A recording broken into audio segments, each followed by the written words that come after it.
My name is Paul M. Martial Lapeyre, born November the 8th, 1939. Died, I don't know. You're still in the dash. That's right, I'm still in the dash. And how many siblings did you have? I had 9 siblings.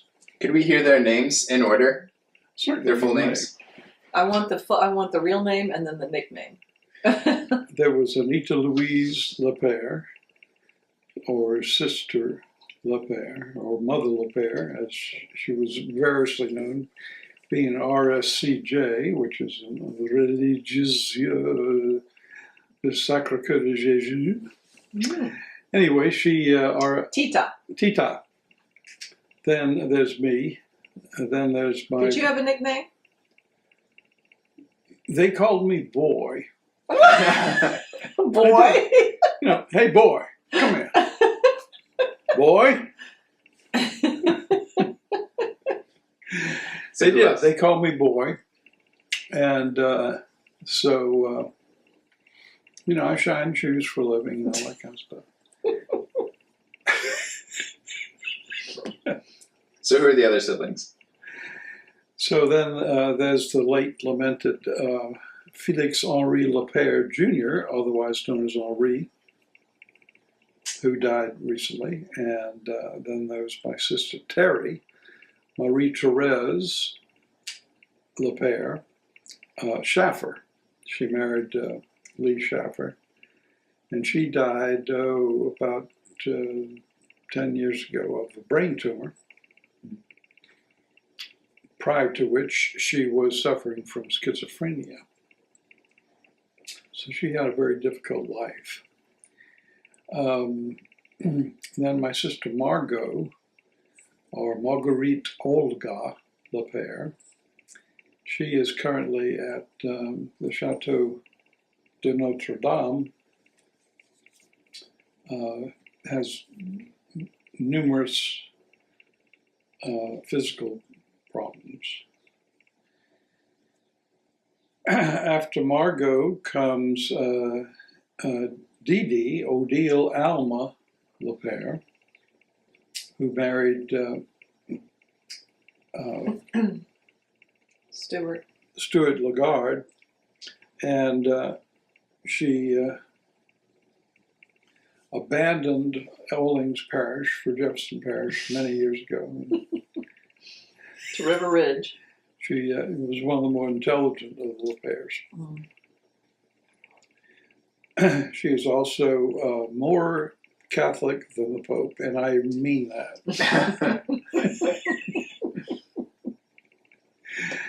All right, and then there's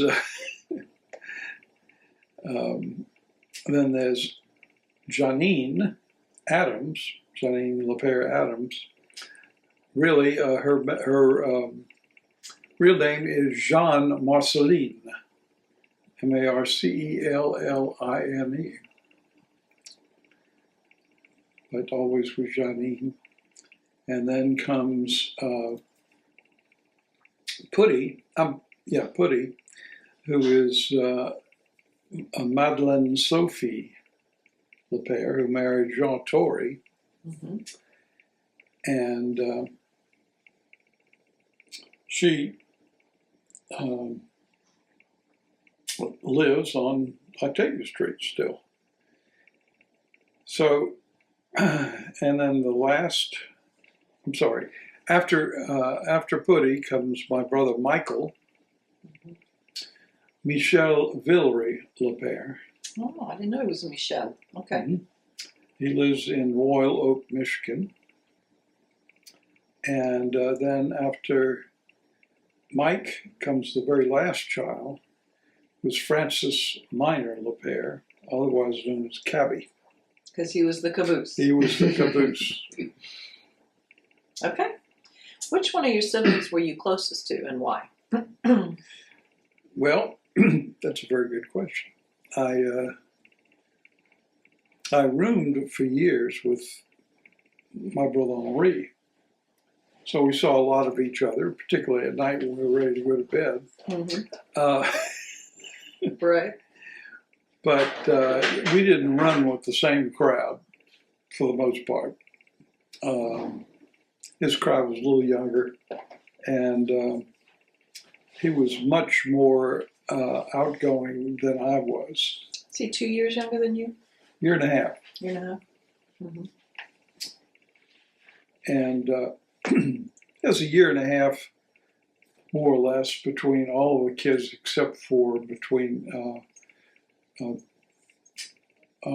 Putty and Mike, which was 5 years, and there was another 5 years between Mike and Cabby. She lost a couple of babies, didn't she? She did. She had a couple of miscarriages. Mm-hmm. Did you have, so you shared a room with Henri, so you were pretty close to him. On State Street. On State Street. We actually lived on State Street twice. Oh, really? Yeah.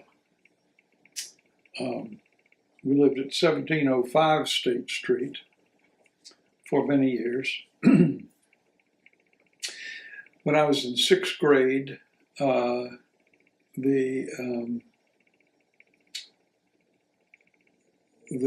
lust to live in the country hit my mother to raise the children in the country. So at that time, Covington was more or less the country. Right. And the only problem is the causeway had not been built yet. Mm.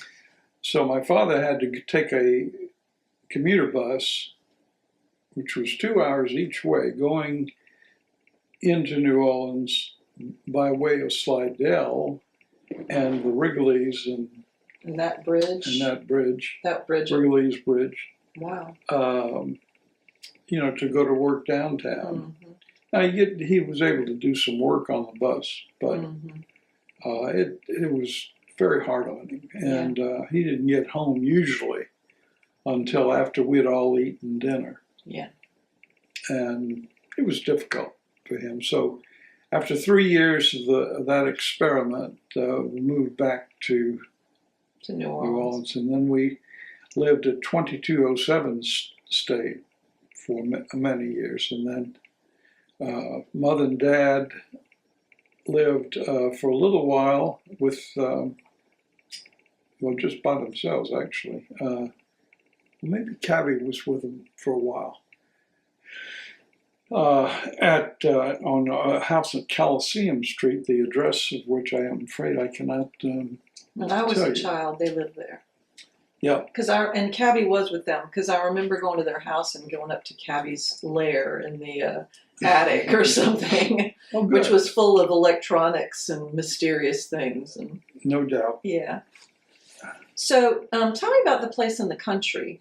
Was that, did y'all have horses? Didn't you have horses? And No, we had no horses. We were living in the town.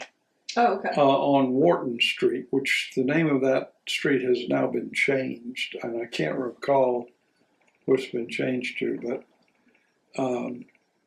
it was only about 3 blocks away from woods Mm-hmm. that we used to tramp around in with our BB guns trying to shoot squirrels or snakes. Okay. And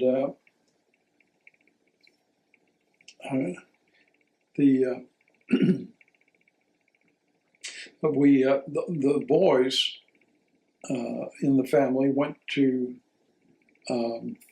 St. Paul's. My sister Tita became a boarder student at Sacred Heart in New Orleans, so she stayed at Sacred Heart. Mm-hmm. And but the rest of the girls went to school at St. Scholastica In Covington. which was a Catholic girls' school Okay. in Covington. So why did I think that you had learned to ride horses when you lived in Covington? I did learn to ride horses at St. Paul's. We had a stable, Oh. and the guy who was in charge of the stables let me hang around the stables and help with the horses and learn how to saddle them and put bridles on them, and then eventually he let me ride them. Mm-hmm. So that's And when I was in the 8th grade, I was riding one of these horses at a full gallop down a road, and came to a fork in the road, and the horse went right, I went left. And I had a compound fracture of my left arm. The bone was sticking up. It was Traumatic. kind of traumatic for me. But when the horse went to the stables without me, the guy who ran the stables came looking for me, called the ambulance and so forth. So I got to the hospital, and they said what they did was take me into New Orleans because it was a very severe break. And so I was in the hospital in New Orleans for a couple of weeks. Wow. I have never heard this story. No. So I have to Don't back ask up. me the name of the horse. I have to back up for a minute. Were you just sitting out in the road? I was sitting against a tree against which I had been flung by the horse's unanticipated change of plan. Yeah. And for a long time, just there with your arm and crying, and oh, how terrible. Well, it was traumatic. It was, but it wasn't that bad. I guess the most traumatic thing happened when, as I was getting ready to be discharged from the hospital, my parents told me that they had, in the meantime, moved back to the city. Oh, no. So I wasn't even going back Home, yeah. back to Covington. I was going back to a new house I had no idea about, and that was the one that I shared the room with my brother Henri. How did you pass the time in the hospital? Reading? You're asking me a question. I have no idea. They didn't have TVs in those days. Seems like a long time, 2 weeks. Yeah, it was a long time. They must have done more than one surgery is all I can think of. Wow. But I don't remember everything. I do remember it was my first experience with, having ether. Mm-hmm.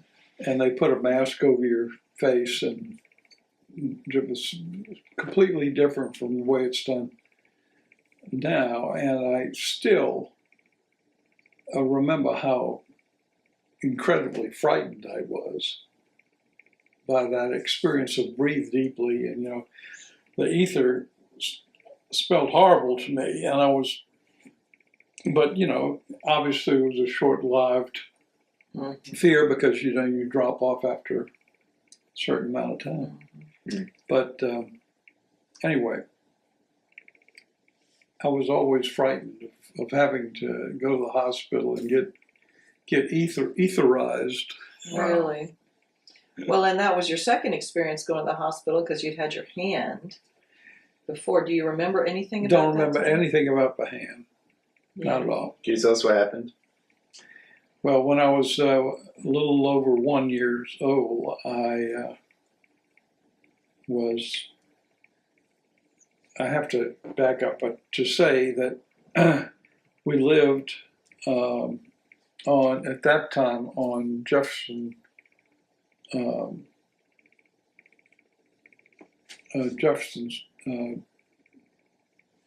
Avenue, between Fontainebleau and Claiborne, Okay. just a block or two away from where First Presbyterian Church is right now. Yeah. And I do remember that house. I couldn't point it out to you today. I could look it up, and see where, what the address was, but I remember living there, even though I was very young. And the reason, well, I'm getting ahead of myself, but anyway, I was a toddler very young toddler, and my mother had a maid who was ironing clothes, and she was ironing sheets on one of these things that they no longer have in homes. But in those days, you always had to iron your sheets. Yeah. Who irons a sheet? I know. Nobody. Mm-mm. But you ironed your sheets through one of these roller irons, and the hot part was on the top, and the roller was on the bottom, and you flipped a lever up to get the hot part up, and you stuck your sheet in there, and it would start to revolve, and you put the iron part on top of the sheet. Well, I was sitting on the floor right in the laundry room and crying. My mother was out hanging clothes on the line in the backyard, and this woman picked me up and put me on her lap in order to keep me from crying.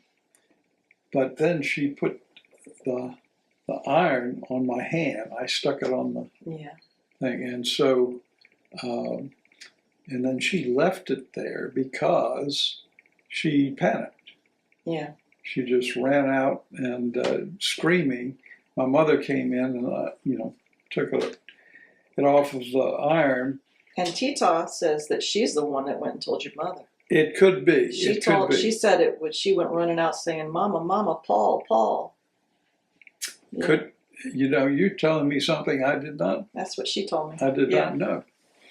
Well, at any rate, none of the doctors in New Orleans thought I would ever use my hand again. Mm-hmm. But my mother had been to a cocktail party about a month or two before, and had met a man who was from St. Louis, who was, this is just as World War II was getting ready to come into being, but he was doing a lot of research on skin grafts. Mm-hmm. And he was a doctor, and his name was Dr. Vidalia Blair. Mm-hmm. Of course, my mother lit into him like crazy because her maiden name is Vidalia, and his first name was Vidalia. So they figured out they had to be related some kind of way. So she had a long conversation with him about what he was doing and so forth. And he was just visiting New Orleans. He was right? just visiting friends, and he happened to be at that cocktail party. Mm-hmm. Fortunate for us. Yeah. I do not believe in those kinds of coincidences. Yeah. I know it. I believe that was God, Mm-hmm. and that's because I'm Presbyterian, as you know. That's right. They took me up to St. Louis, and Dr. Blair said he could do a skin graft and do what basically they do is they take skin from other parts of your body, but then you have to regrow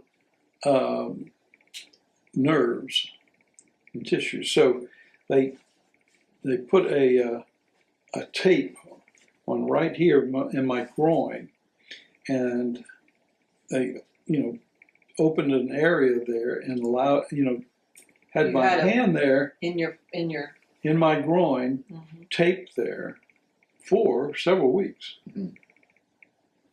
Now, Mama at the time was pregnant with Henri, Mm-hmm.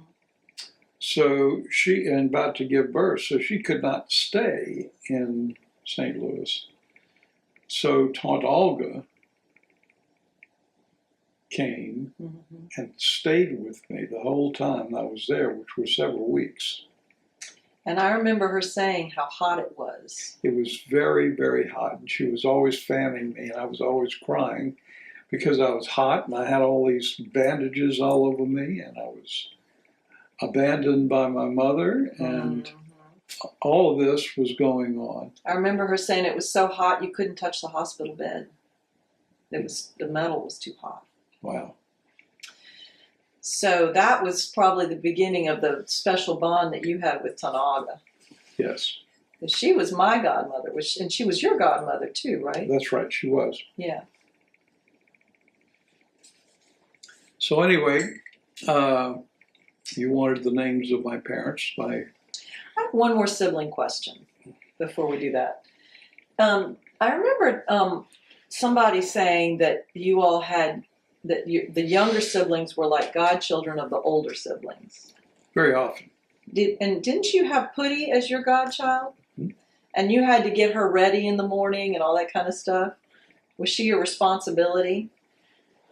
I thought that somebody had told me that. Yeah, probably. I don't recall really doing that. I remember as an older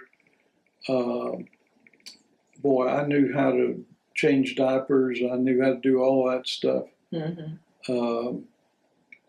When your mother and I got married, I had to show her how to change a diaper because she did not know.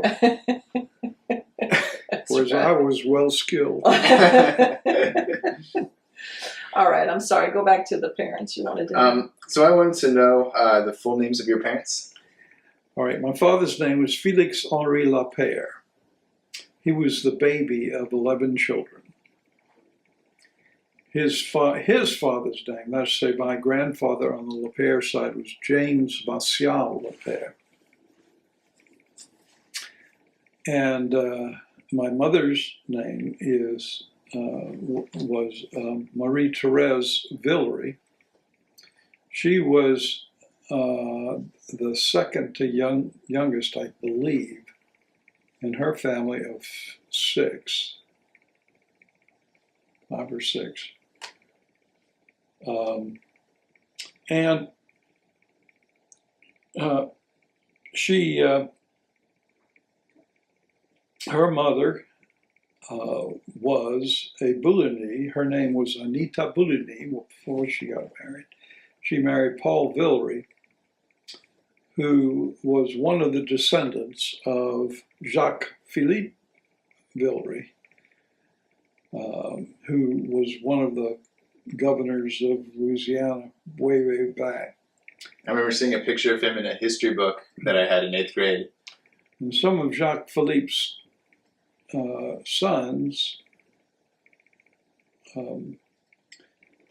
went and warned General Jackson about the approach of the British in the Battle of New Orleans. It was Gabrielle. Gabrielle. Yeah. But we're descended from Caliste, I believe. The Yes, brother. Caliste. Okay. Yeah. No. Caliste, yeah. Paul was one of the children of Caliste. Mm-hmm. Well, you know more than I do. Well, my kids did a project on this story. Yeah. Both Nate and Abby did. So I learned a little bit about it. I have some of Maman's research on it. Good. So can you name your aunts and uncles on each side? Now Gramps you're really really testing you. testing me.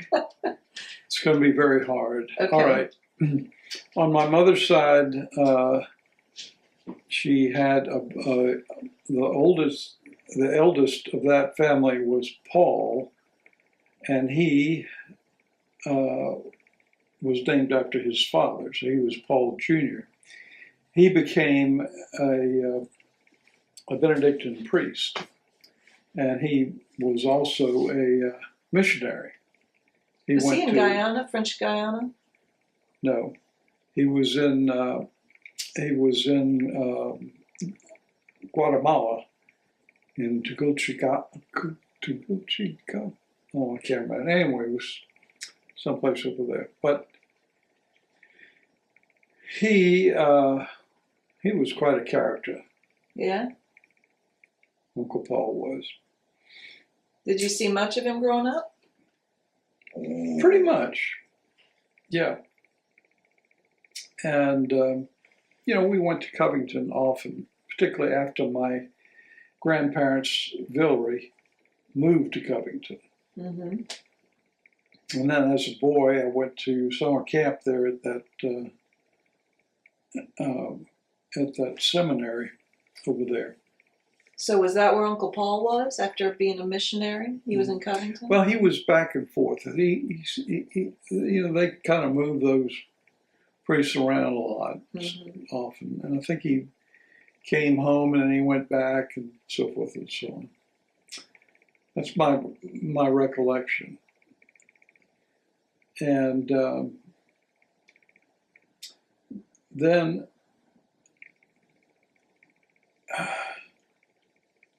I may not be giving you these in order. By the way, I had given to your brother Jim a suitcase with a lot of this stuff in there. Okay. Talking about family stuff. Family stuff. I don't know what he ever did with it, but I had gotten it from my father. Really? Yeah.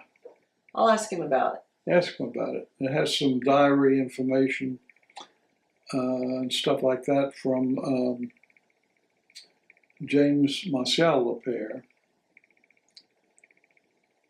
But so let's see. We had in the Vidalia family, we had taught. We had a lot of nuns and priests. We did, and there was about Mimi, huh? There was Mimi as well. She was in the second wave and on D-Day, setting up a Red Cross facility. And she made or contact. USO. Or maybe it was a USO facility. And she made contact with some of the Villery relatives. Is that But right? what happened was that she was at this in one of these USOs, or serving coffee and whatnot to servicemen. And in walks Uncle Andre. Oh, right. Her brother. Her brother.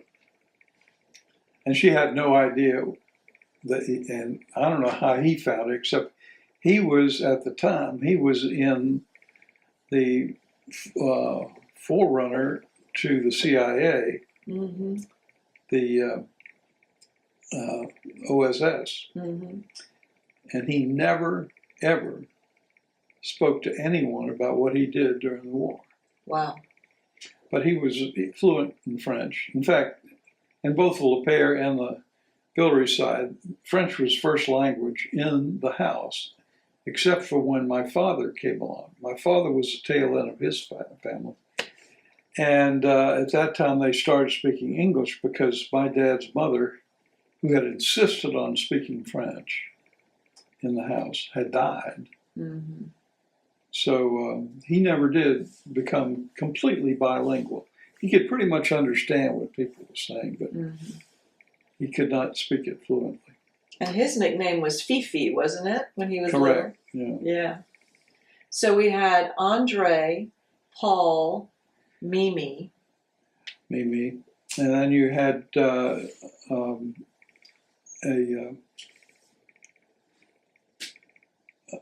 you had two nuns. You had one who was a Sacred Heart nun. That was Tantita. Her name was Anita. She was named after Tantita was named after her, right? Wasn't she? No, she was named after her grandmother. Oh, okay. See, in old French Catholic families, you name the first children after your parents. Okay. So I was named Paul Martial after my two grandfathers. Tita was named Anita Louise after her two grandmothers. Okay. And then So Paul came from Maman's side. Martial came from the Lapeyre side. correct. Okay. All right. And then the second child of either sex would then be named after their parents. So that my younger brother Henri became Junior, Felix Henri Jr., and Terry became Marie-Therese After Maman. after Maman. Okay. All right. That's interesting. Yeah. So the nuns, there was Tante Nita. Was Tante Coco? She was on the Lapeyre side? She was on the Lapeyre side. She was on the Lapeyre side. So, and then there was, missionary sister of the Holy Eucharist. What's the matter with my brain? It'll come to you. You should have gotten me before my brain completely obliterated. Tante Pegs. Oh yeah, I remember hearing about Tante. Don't Pegs. ask me what her real name is. But Probably Tante Marguerite, huh? Probably Marguerite. Yeah. Tante Pegs. She was as a religious sister, and then there was Andre, and then my mother, and then actually Tante Pegs I think was the youngest. Okay. I could be wrong. Mm-hmm. So Andre married, right? And Mimi married. But the rest were nuns and priests. My Maman. Okay. Now, did Maman? What was her career as far as studying? Oh, Uncle Jean. I'm sorry. Uncle Jean became a priest. Okay. He was a tail gunner on a B-17 or a B-24 or something during the war.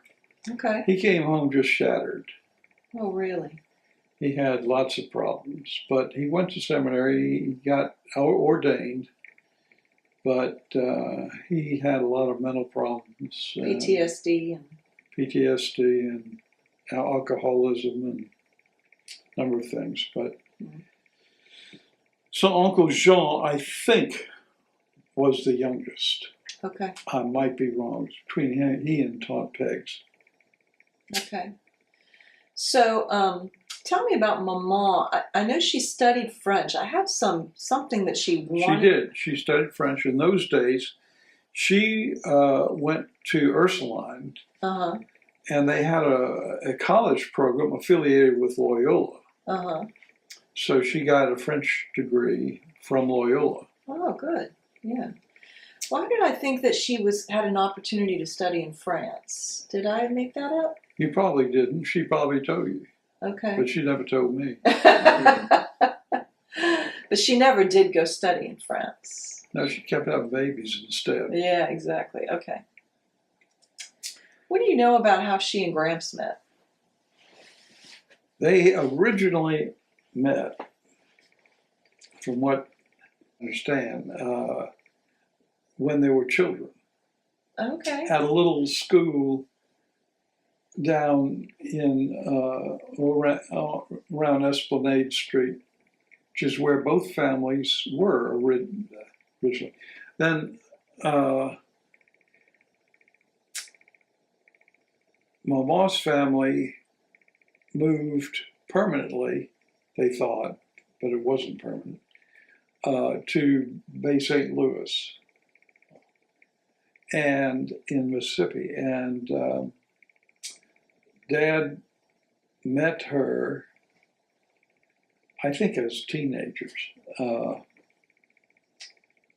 in Bay St. Louis when they were there. They were almost always over there during the summertime. They would rent a house in Bay St. Louis or Waveland and spend the summer there.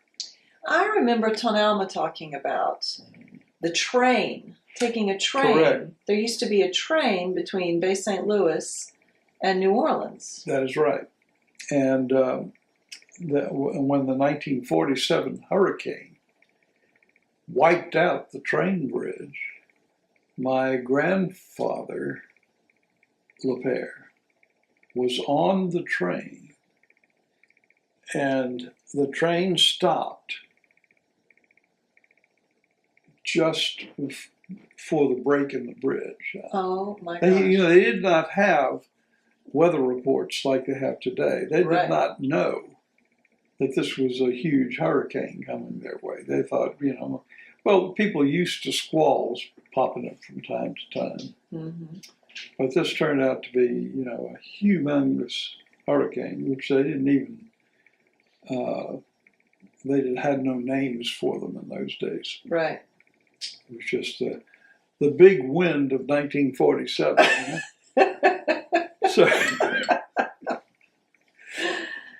So he was miraculously spared. Had to go back to the city. I mean, the train backed up. And Now tell me the name of this. This was your Lapeyre grandfather, and his name was James Martial. James Martial. Okay. I just have the barest recollection of him. He and Tonalga and Tonalma lived in a little house on Octavia Street. Was it Octavia Street or Joseph Street? It's either Octavia or Joseph Street. Anyway, I remember, the thing I remember about it mostly is that it had a carport. Huh. Don't ask me why I remember that. Yeah, but I remember being there for Christmas or something, and he was there, and everybody was all festive and everything, and but he seemed a very forbidding figure. But that's because he was old and had a mustache, and nobody I knew ever had a mustache.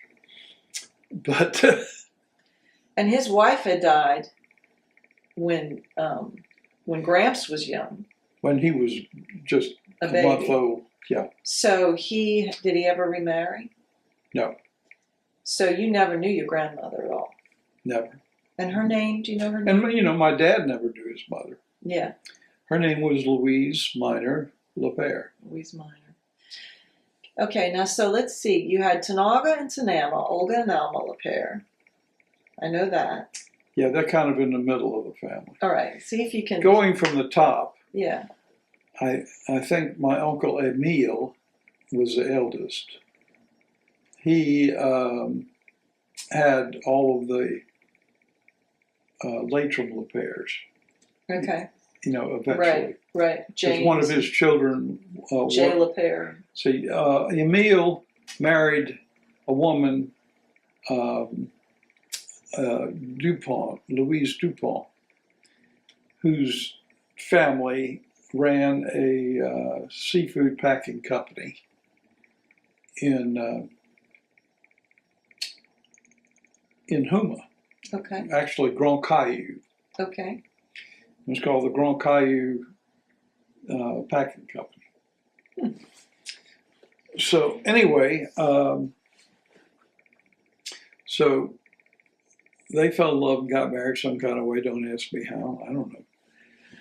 And had goo poodles of children. I mean,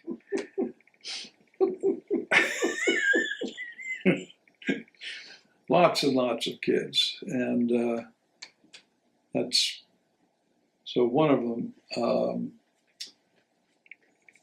J.M. Lapeyre, who's actually James Martial Lapeyre, named after his grandfather. His grandfather, okay. He was working in the shrimp processing plant there, and he had on rubber boots, and he stepped on a shrimp that had a shell on it, and the meat of the shrimp came out, just slipped out, and the shell stayed under his boot. He said, "Eureka!" So that was the origin of the shrimp peeling machine. Mm-hmm. It was oscillating rubber-covered rollers that pinch the tail, pinch the shell away from the meat, and that let the meat go on down. The shell dropped down. Anyway, all this is just totally irrelevant, but it's family lore. Family lore. So there was Uncle Emile, there's Taunt Odile, who was a religious of the Sacred Heart. She was the Mother Superior, She right? was a Mother Superior wherever she went. And she went a lot of different places and was a Mother Superior. but she was a very superior mother. Was she a little scary, Tono Deal? Tono Deal was not really. She was very, very intelligent and bright. Is Dee Dee named after her? Yes. Okay. No, she was named. Dee Dee's named after Tonto. No, I'm sorry. No, I guess she is named after. Anyway, yes. God, I'm gonna forget a whole lot of people, I'm sure. Then there's Uncle Fanon, who helped JM to invent the shrimp peeling machine because he was an engineer. Mm-hmm. There was Uncle Andre, who was a banker. Oh, so we had an Andre on both sides. Yes. Okay. And he was Pierre's Father. father. And we want to get to Pierre, too.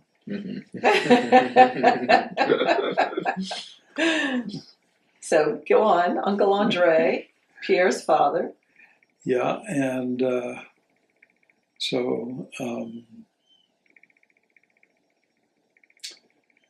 Talagantadama, which I mentioned, there was Dutch, real name Louise, named after her mother, who married Harry Waldo.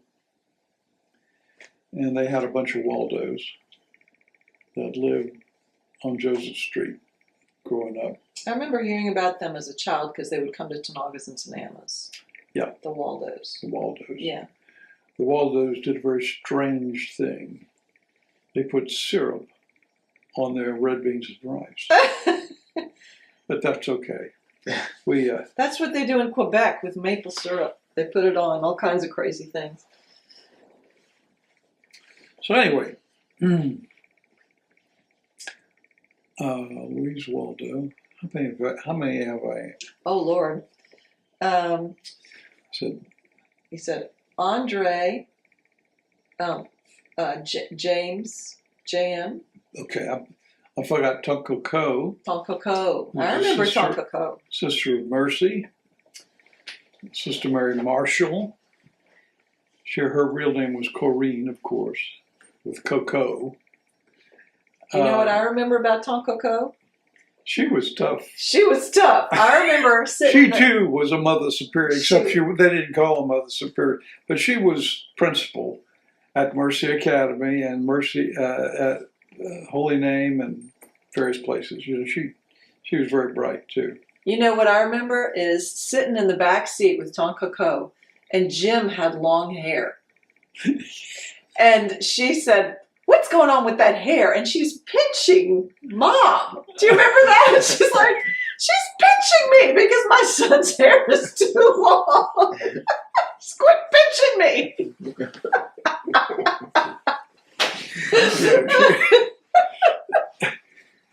She was used to having her way about things. That is She ran that hospital over there when Hotel Dieu was run by the Sisters of Mercy. Did she really? Yeah. Wow. So she was an administrator. Yeah. And she gave orders, and you better hop too. Well, you know what Uncle Jean called her? He called her Ton Coca-Cola. That's right. Not to her face. That's right. The nun was there. Ton Coca-Cola was there. That reminds me that my Uncle John Villery used to be called by Ivory, our cook, for the BC Coke. For the BC Coke, because whenever he had a headache, he had a BC and a Coke. Which worked great, because you got the aspirin and caffeine. Aspirin and caffeine. It Yeah. helps every time. For the BC Coke. He's coming. For the BC Coke coming.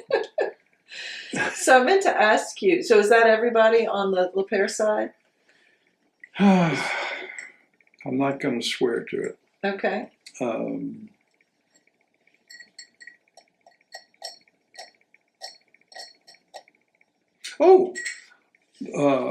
Father Jean. Lapeyre was a Jesuit, and he had an illustrious career as treasurer of the province of Jesuits. I mean, he knew how to invest. Really? Why do you think the Jesuits are so rich today? Father Jean, Uncle Jean. Uncle Jean. So I thought we had. And Uncle Martial, Oh, okay. who was also a Jesuit, but not a priest. He was a brother. Okay. So he did all kinds of stuff. He built schools and stuff Wow. like that. He was an aviator originally, and he was doing the mail service up in Alaska, and his plane went down, and he was not rescued for several days. Really? I almost died. And he said, Lord, if you rescue me, I'll give you the rest of my life. And he went to be a Jesuit. How did he survive in the wilderness? I don't know, Wow, but he did. that is something. Okay, so you mentioned Ivory, who was the cook. I remember Ivory growing up. Right. She was your cook. She was a character. Yeah, She was half black and half Indian. Really? Okay. I know that. I remember Mama telling me that she talked to Ivory after Ivory died. She talked to Ivory all the time. I wanted to ask you, what happened to the maid who accidentally let your hand in the... I have no idea. Is She she was fine? never seen or heard of again. Is what I think I was told, but I don't know. Yeah. I think she just ran off screaming, and Never came back. She was frightened that she'd be punished or something. Right. Interesting. Okay. All right. Tell us about Pierre, because I remember My cousin Pierre. I remember Graham telling me that every time she asked you about a scar, you would start with, well, Pierre and I. That's pretty much right. Pierre is my cousin. He was the son of André Lapeyre. So he was my first cousin, and they lived on Rosa Park. As we were growing up at 2207, first 1705 state and then 2207 state. So Pierre was a rascal. He just liked to get into trouble, and he got me into trouble a number of times, but So he lived close to you? yeah, I could ride over to his house on my bike anytime. Mm-hmm. So one time he shot me with a BB gun just to see if it would hurt me. He could have put out my eye, When we were both at Holy Name, we were running a race around a cinder track as part of physical PT, physical, whatever you call it, Physical education. PE.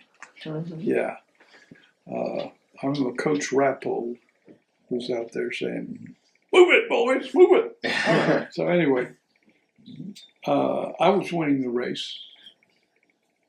Pierre was right behind me. Now he will tell it a different way, but I swear he tripped me. And I got a handful of cinders. I had to go get taken out to the hospital. And then, what's the other thing? Well, didn't he tell Tanaga and Tanama that you were dead or something? He wanted me to call up Tanaga and Tanama and tell them he had just been run over by a car. Oh, that's right. Why he talked me into that, I don't know. I had very little resistance. How old were you? I think we were like in 4th grade or something like that. Okay. Anyway, had spent the night at his house, and he said, "Well, tell you what, let's do.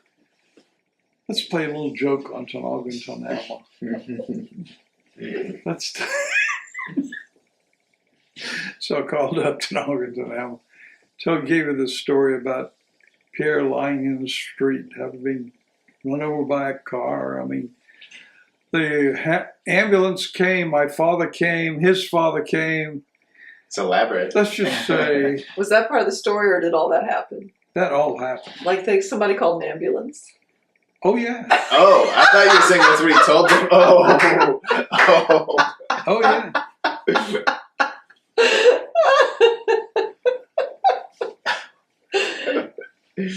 Anyway, we both got the tar wheeled out of us, and them were the days.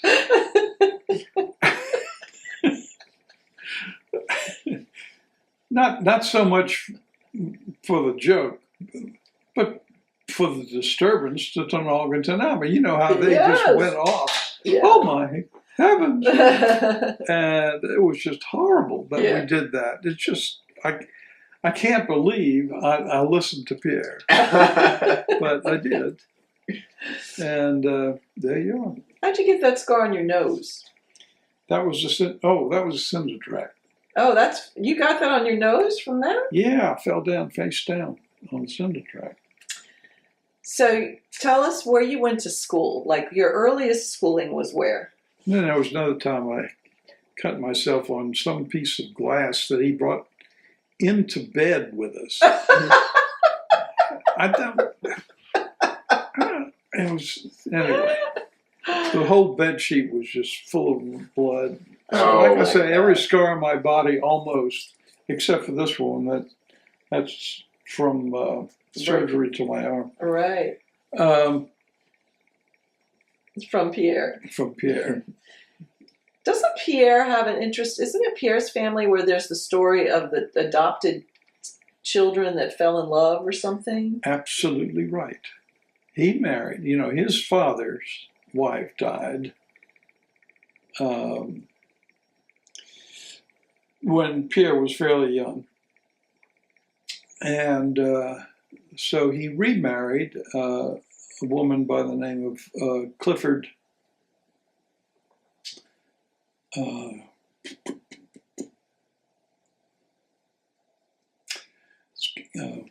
having a little problem there. But anyway, she had children by her first marriage because her husband had died. So it was the Brady Bunch. It was a Brady Bunch, and they got together. And so Pierre falls in love with his stepsister, Elise. He also has a sister named Elise. So if you're talking about Elise Lapeyre, you got two Elise Lapeyres. One is Elise Lapeyre, who's just Lapeyre, who married Collins, married Forrest Collins. And then there's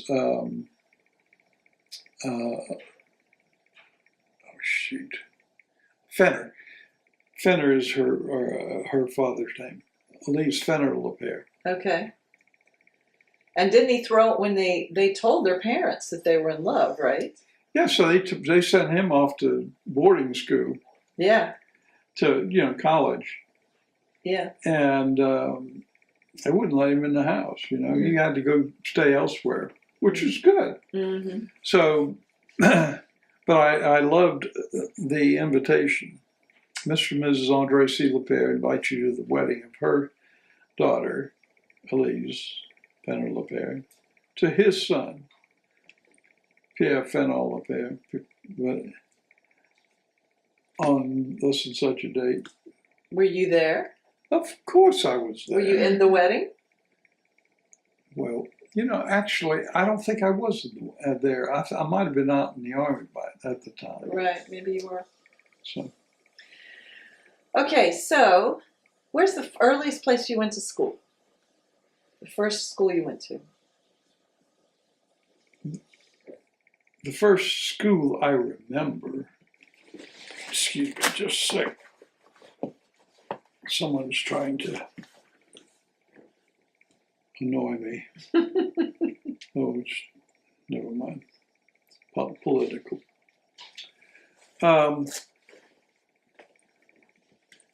The first school I remember was like a nursery school or a kindergarten. And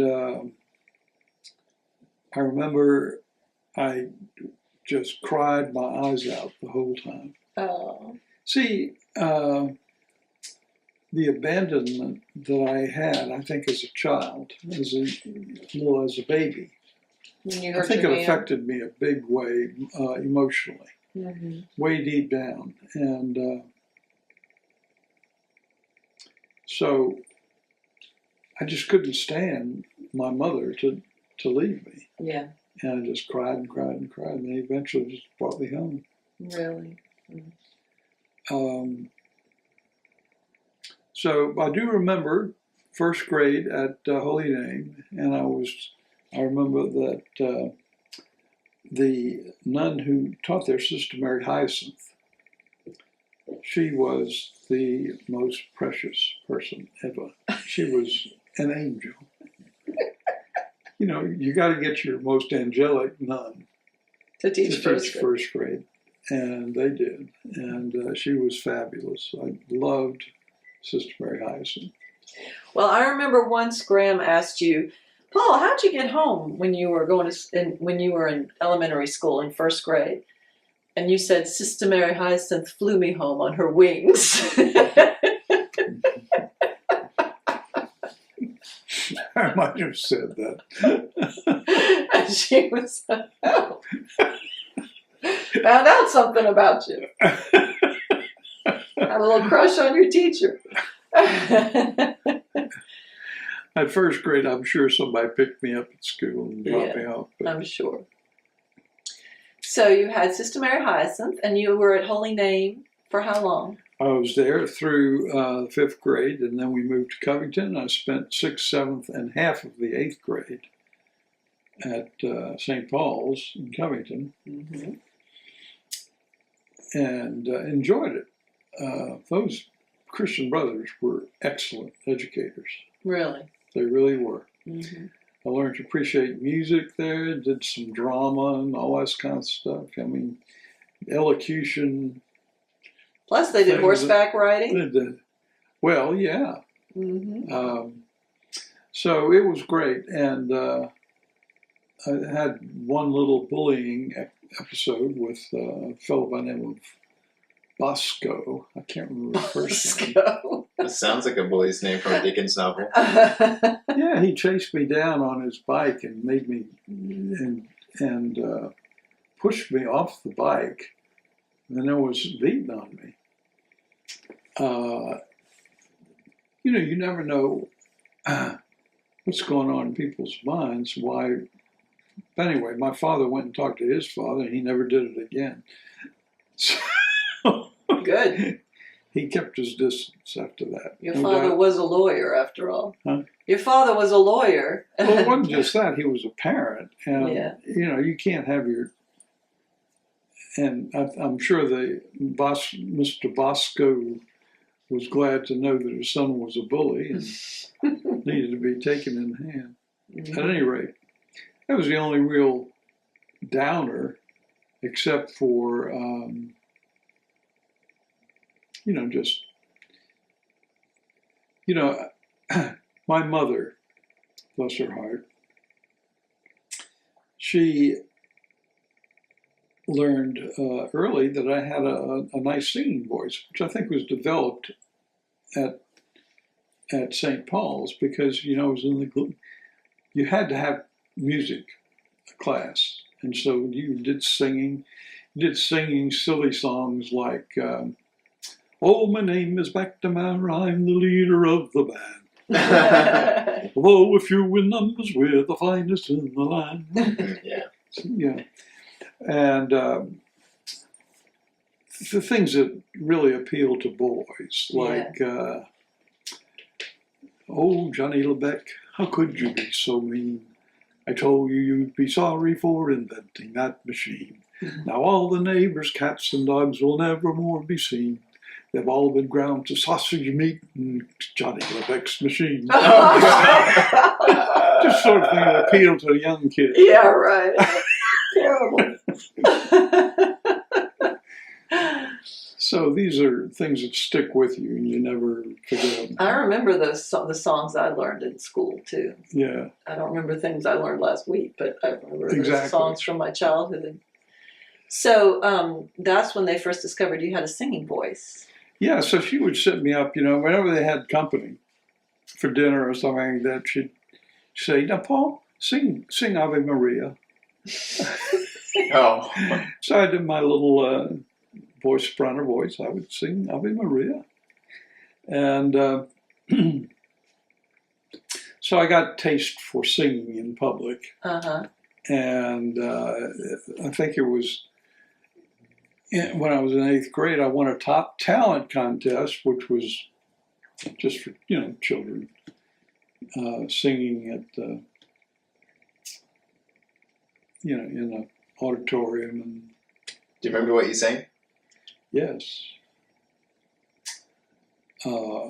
It was a love song. It was popular at the time. I think it was, let's see. If they made me a king. It was, the name of the song was If.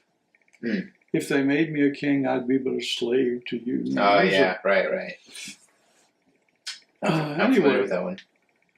Yeah, Wesley knows the song. you know Mr. the song. Sheeney's music It's singer. amazing. Okay. So it was very popular at the time, and everybody was singing it. It was Perry Como and I think also, what's his name? Never mind. Anyway, so, and I began to listen to Mario Lanza records. Oh, yeah. And I went to see, this after we got back to New Orleans, I think, I went to see The Great Caruso 9 times. Is that a movie? It's a movie of the life of Caruso in which Mario Lanza is playing Caruso. Ah. And, it was all, 9 times. Wow. I was just enthralled with his voice. And, I know better now in terms of, who really has the technique. He had a voice. No question, he had a fantastic voice. Mario Lanza? Mario Lanza, but he just didn't keep his lessons up as long as he should have. Mm. And then he became fat as a pig, and so. But he was great in the Caruso movie. Look, I was a child. I'm sure I would pan it today, but I just was enthralled with it. Sure. That's awesome. And you used to listen to Caruso at Tanagas and Tanamas, right? I did. They had a 78 machine, and they had all these Caruso records. Mm-hmm. And, other classical music records that they used to play. The favorite thing that we liked to listen to was, for me, Caruso records. Also, all the other kids wanted to listen to the William Tell Overture because they were watching The Lone Ranger. The Lone Ranger. Right, yeah. Right, yeah. So when you got back to New Orleans, where did you go to school? Well, I went to Holy Name for the last, because it was the middle of the year, I couldn't get into Jesuit, even though they did have 8th grade Okay. at that time. But they wouldn't let you in the middle of the year because they had to teach, you had to take Latin and all that. You can't just start in the middle of the year on Latin. Right. So I went to Holy Name for half a year and then went to Jesuit beginning high school. Who was your favorite high school teacher? No question. Father Coco. Father Coco was my senior English teacher, and he put me on to two of my favorite authors, Damon Runyon and P.G. Wodehouse. Father Coco would stand up in front of the class and read from P.G. Wodehouse. But he didn't read very well because he would always dissolve into gales of laughter. And he'd call somebody up and say, "Would you keep reading right here?" That's awesome. He introduced you all to P.G. Wodehouse. I know. I mean, what English teacher would do that? That's awesome. It was awesome. All right, we're going to get personal. Who was your first crush? My first crush, golly, this is going back to Covington probably. Little girl by the name of Robin Lobdell, who her parents were friends with my parents. They were friends with Walker Percy. Right. There's all that group. Yeah. In fact, Walker Percy went into a big real estate thing with Mr. Lobdell. Ah. And anyway, nothing came of it. Nothing came. Obviously, we had no illegitimate children or anything. Did she know how you felt? No. You never told I think we just, as you go to these dancing classes, right. Dancing schools. And so here you are with trying to learn how to do a box step and all that kind of stuff. Yeah. And you're told to grab a hold of this girl, and she's got clammy hands. You think, why am I doing this? I don't like this one bit. But nevertheless, there's something about a girl. So this was the girl. What was her name? Robin Robin Lobdell. Lobdell. Okay, good to know. Who knows where she is? Who was your first kiss? My first kiss. Woo! My. Other than my mother. Yes, right. That's a good one. I don't know. Laura is a face in the misty light. Who was your first girlfriend? That you see down the hall. Well, my first serious high school girl was Teresa Simmons, who was flighty as all get out, and I was really enthralled with her for a long time, off and on. Mm-hmm. She was like a Social butterfly. Went from flower to flower to flower. But she went to Ursuline, Mm-hmm. and I started dating her, and off and on. We went to things like the summer pops, Mm-hmm. and she played the piano. She used to play things like the Debussy childhood things. Children's Corner? Yeah. Yeah, it's a great one. It's a great suite. Gollywogs, Cakewalk, and that sort of thing. I love that. That's good stuff. Yeah. So she was, I guess, my first serious Girlfriend. girlfriend. But she wound up marrying 3 times, from what I understand, and blew up into balloon. So, you know, I haven't really kept up with her. Mm-hmm. Her sister, Madeline, married a pretty decent guy Mm-hmm. and stayed living in this area. I think I met her.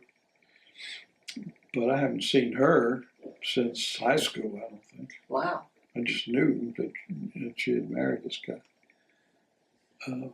Let's go back Her, to. Go it's ahead. interesting because her mother was Lebanese. Ah. And I went over to her house for dinner a couple of times, and they served Lebanese grape leaves, Uh-huh.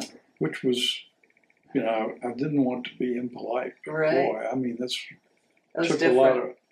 It was so completely different. Yeah. Now I love them. I mean, you know. Mm-hmm. But anyway, okay. Back to Covington. I think there's a story about Gramps and Mama having a dinner party, and you come down to the kitchen, Yes. and there's mint juleps in the kitchen. Right. You need to tell that story. Oh well. Yeah,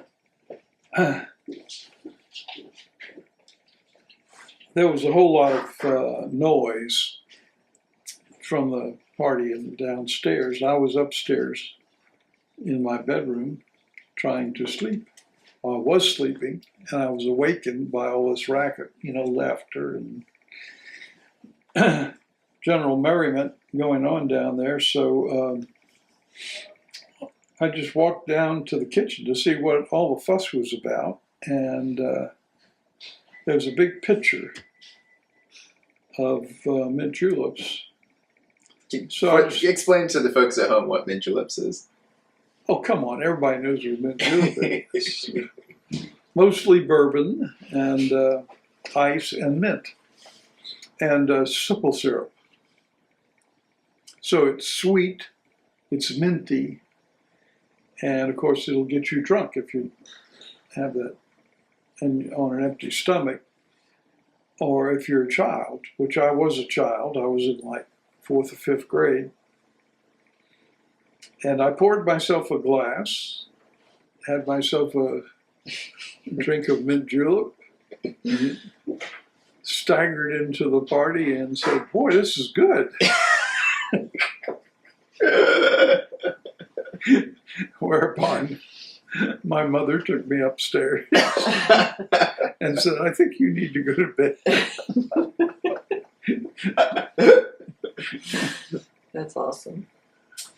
Okay, what was your favorite subject in high school? In high school. It wasn't Latin, I'm afraid to tell you. It wasn't. No, I struggle with Latin. But I guess I'd have to say English. English, of course. And of course, you went on to major in English. Is that right, at Loyola? I did. Mm-hmm. In pre-law. So pre-law, what kind of courses did that involve? In those days, pre-law involved 3 years plus a couple of summer schools. Hmm.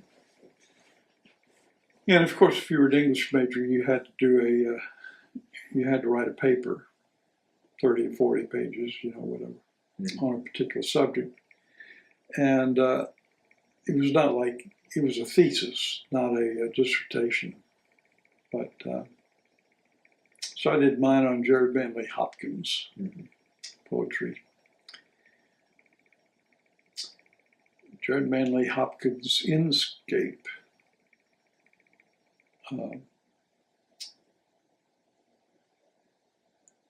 Revealed in diction. So you have to know a little bit about Jared Manley Hopkins to understand all that, but that's okay. We'll forget all that, and he's still my favorite.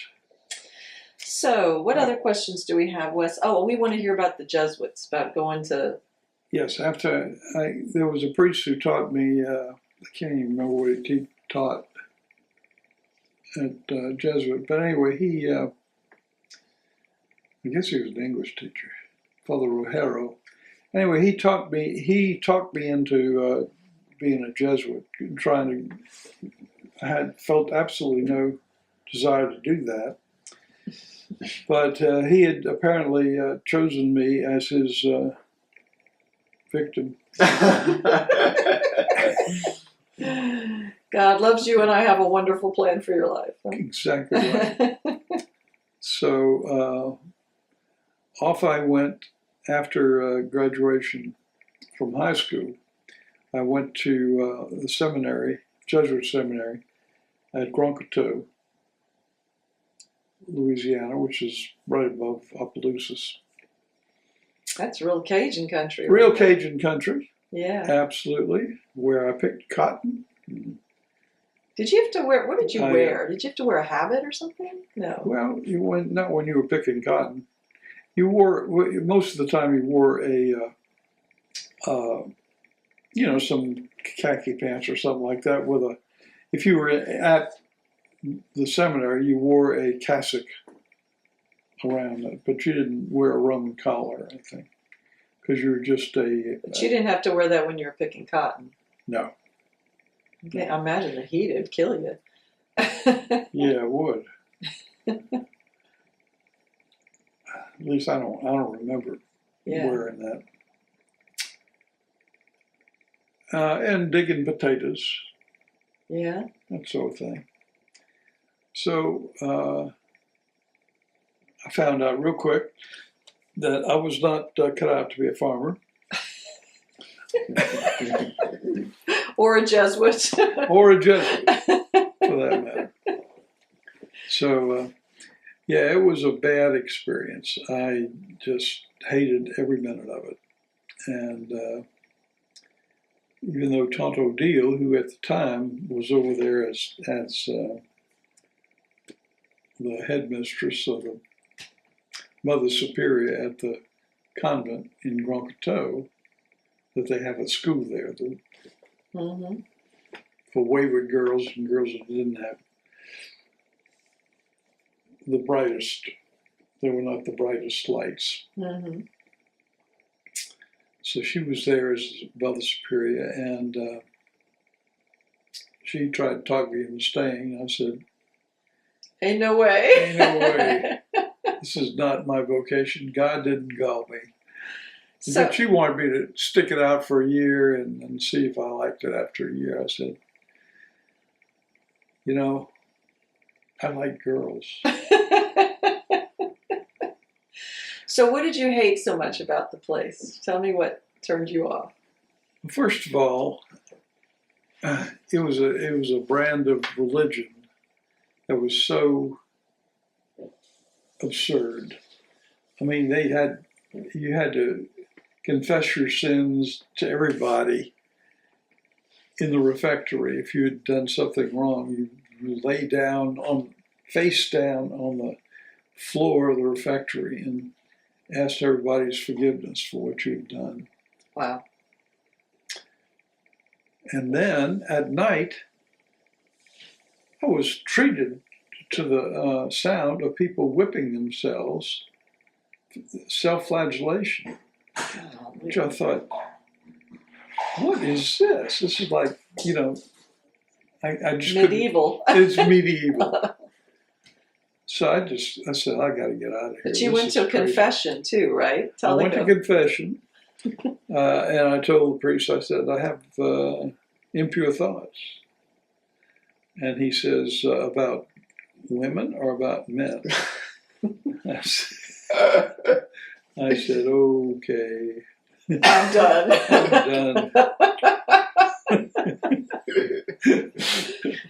He'd seen everything. Huh? Well, yeah, I mean, it's obvious that all that sort of thing went on. Yeah. And of course, later on, I did not really understand people who were oriented that way. Mm-hmm. But when I was at Loyola, which I got into for that Law program. for that fall term Mm-hmm.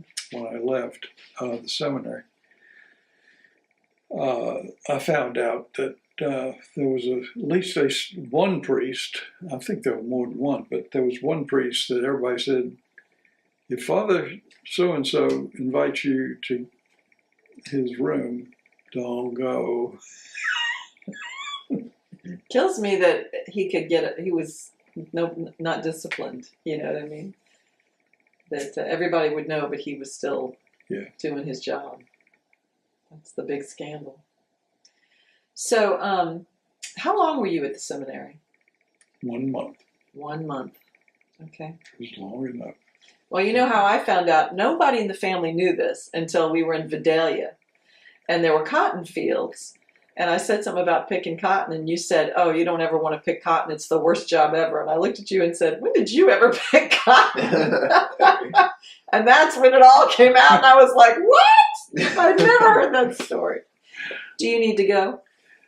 We can continue late another time, unless you want, or do you want a break? Or I do need to get home because I have a couple of things I have to do today. Okay. So if you don't mind continuing another time, I'll be happy to. Okay, let's do that.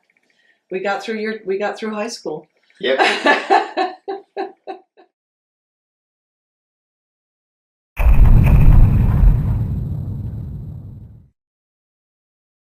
All right. So, can you tell us about miscellaneous pets you've had in your life, starting with childhood? Pests? Pets. Oh, We know Not you have children. not pests, not children. Not pests. no. I had various very short-lived pets when I was very young. I can remember having goldfish, little turtles, and but you know they didn't last long. But I had a series of dogs when I got a little older. Skyrocket was one I remember. He used to ride around. You know, he would if we were riding bikes, he would just come along. Oh. Poor Skyrocket got killed on St. Charles Avenue because he crossed the street after us, and of course, the car was coming, and he was smushed. What kind of dog was he? He was a mixed breed, yeah, he was a mutt. But we had a succession of dogs. I can't remember all of them. One of them was a purebred Cocker Spaniel bitch, and she was a real bitch. So we had to get rid of her. I have to go back to Skyrocket. How did he get his name? Well, how do you think? I really don't know. It was a big thing. I mean, Skyrocket was the kind of thing that young kids in those days. Like fireworks? Yeah. Like fireworks, okay. Like fireworks. Uh-huh. But did it But also rocketry was there. I mean, you know, yeah. you had all kinds of rockets in the news and so forth. So this is after World War II. They had V-2 rockets hitting England, all that sort of thing. Did he have any personality traits that awarded him this name, or it was just something else? I don't know. This is hard to remember, but you know, we almost always had a dog of some kind, and then when we lived in Covington, I tried to have a pet snake. That did not work out with my mother. I brought a king snake into the house, and she chased me out with a broom. Perfectly, mother, it's perfectly harmless. She was not convinced. She was not convinced. So, you know, snakes are probably not the best pets anyway. But king snakes are delightful. That's right. They chase out the bad snakes. They do, and they eat rodents and stuff like that. So anyway, we were not permitted to keep the kidney snake. So I let him loose back in the woods from whence he came. There we go. Wow. Going back to what you said about World War II, what do you remember about World War II? And Well, how I did it remember affect when your we life? lived on Jefferson Avenue.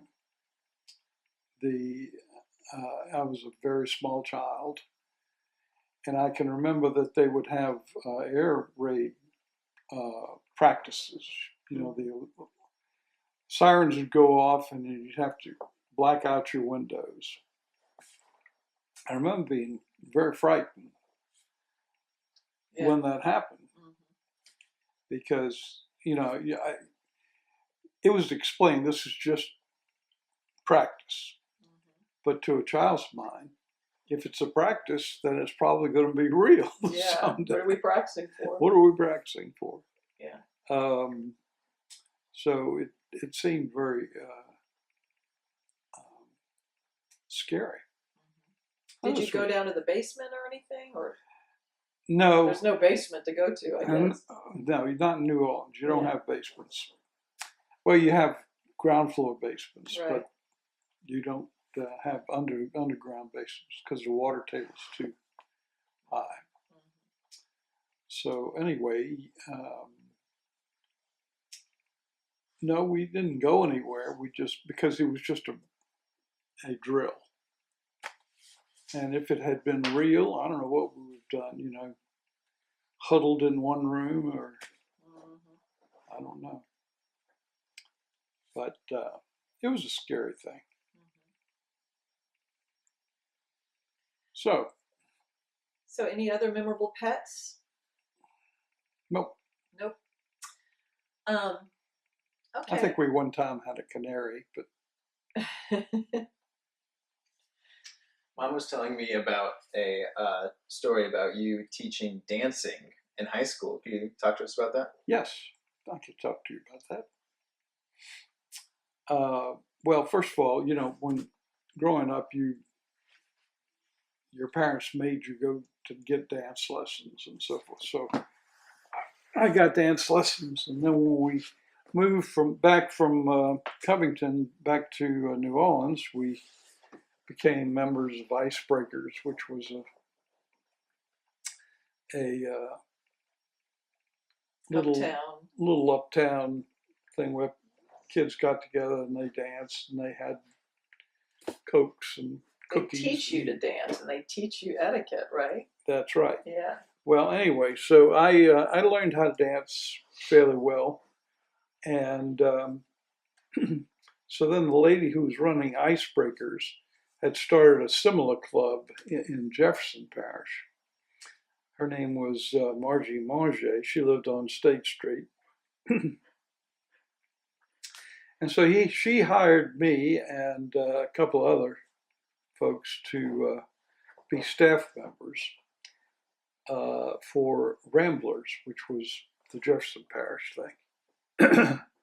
And our job was to teach dancing, to dance with the wallflowers, and essentially to be there to bring. Since I had the use of a car, my father let me use the car for the job, What kind of car was it, out of curiosity? Well, I had different ones. One of them was an old English car called a Vauxhall, and it was the worst car ever. It's like a tin can on wheels.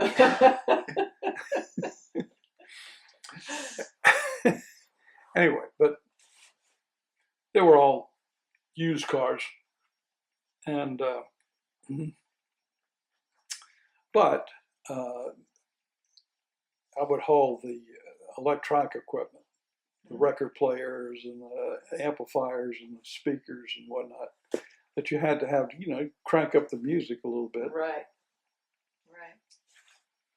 So then you would dance with the girls, teach them how to dance. I danced with the girls. I danced with the wallflowers, and I think I told you the story about. Please, I don't know. Please repeat it. Oh no, you don't want me to repeat that. Okay. Well, there was this one little girl who actually went to school at my sister Terry's school. Sacred Heart. No, Sister Terry at that time was going to Holy Name, Okay. and so this girl had a huge bulbous nose. She had some facial disfigurement, and she had a very strange personality. But anyway, my job was to dance with the Wallflowers. Mm-hmm. So I danced with her a few times in the course of, a different season. Lo and behold, my sister Terry comes home from school with the story that this girl was spreading all around the school that she was pregnant and that I was the father. Oh. So well, the upshot of the story was that she was not pregnant, so that was not a problem. But your father took you aside to talk to you about it, didn't he? Well, yeah, I mean, he wanted to know whether there was any truth in it. I said, here's the deal. This is part of my job. I have to. This was not someone that you would be normally attracted to. Right. So, anyway, that was just shows you the perils of being nice. No good deed goes unpunished, right?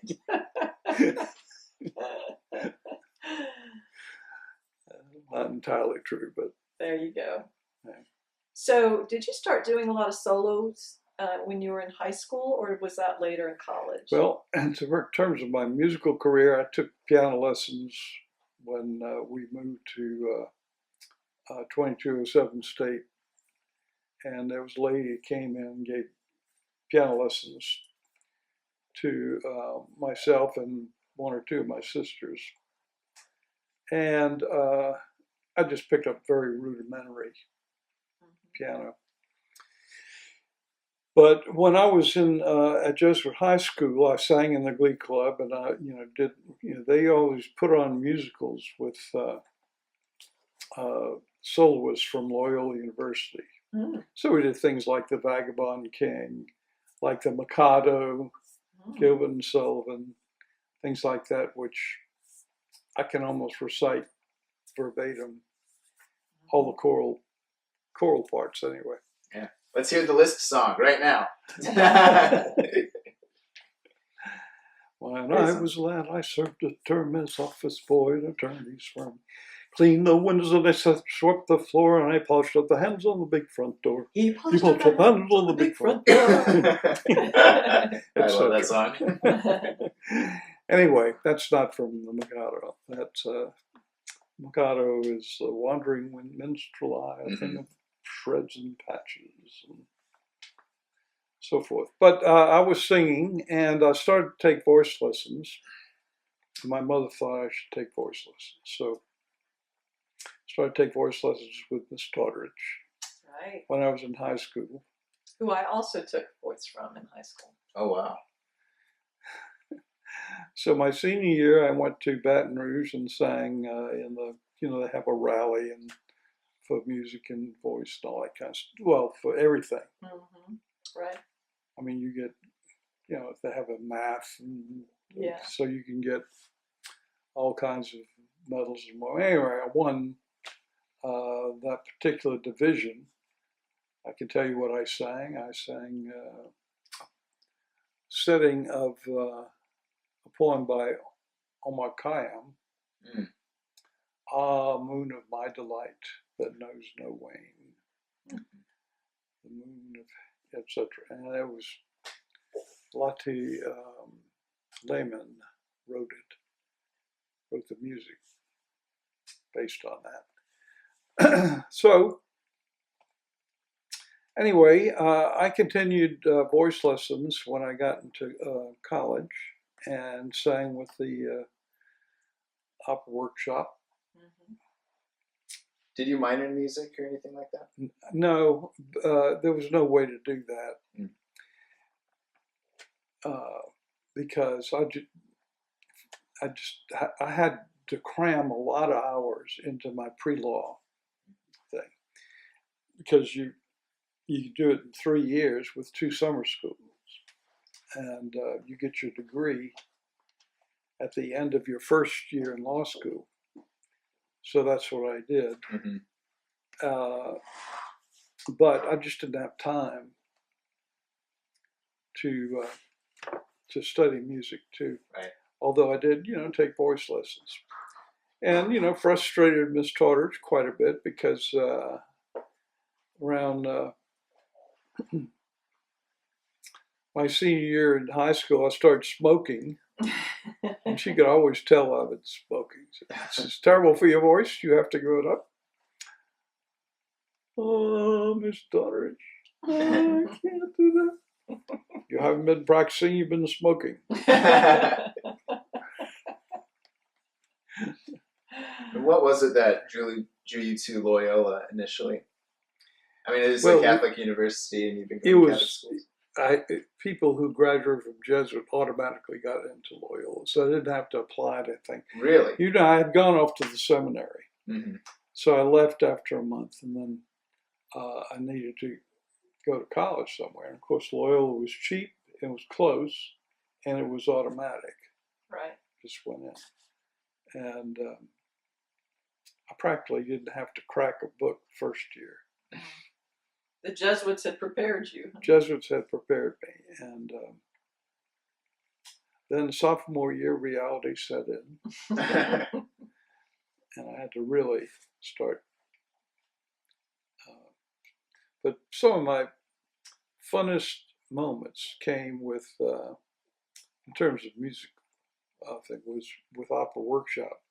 There was a guy by the name of Arthur Cosenza who did the opera workshop, and he just loved opera, and he was such a bubbling personality. He was always making jokes, and he was always doing he loved to do comic operas. Yeah. And put in little bits of business that were just, would Little really, comic, physical comic. yeah, Yes. physically comic Mhm. things. So,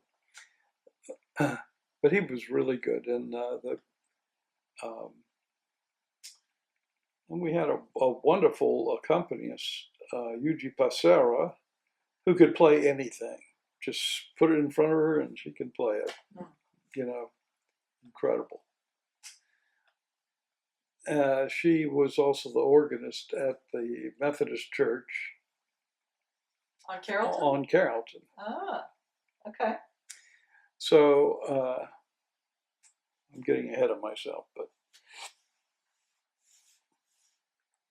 anyway, I just sang from time to time.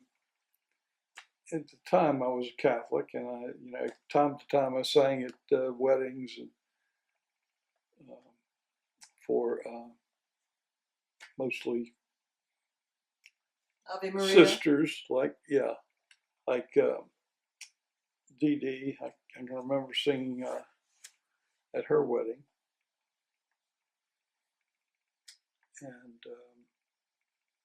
And you got to do the student prince. I did, but that was later. Oh, That was it was. after I got back from the army. Okay, now so After I you was had married. 3 years at Loyola, Mm-hmm. and that was like pre-law. Is that kind of a? The 3 years plus 2 summer schools was pre-law, and then I had 3 years in law school. But that was after the army. No, That was before the army. before the army. Oh, okay. I was in ROTC at Loyola, and so I had an obligation to spend 2 years. Oh, I didn't know that. Okay. ROTC helped to pay tuition Mm-hmm. and tuition and books, stuff like that. But you did have an obligation to spend at least 2 years in active duty. Okay. And in those days, everything's changed now. It's different, but so after graduating from law school, I had to go to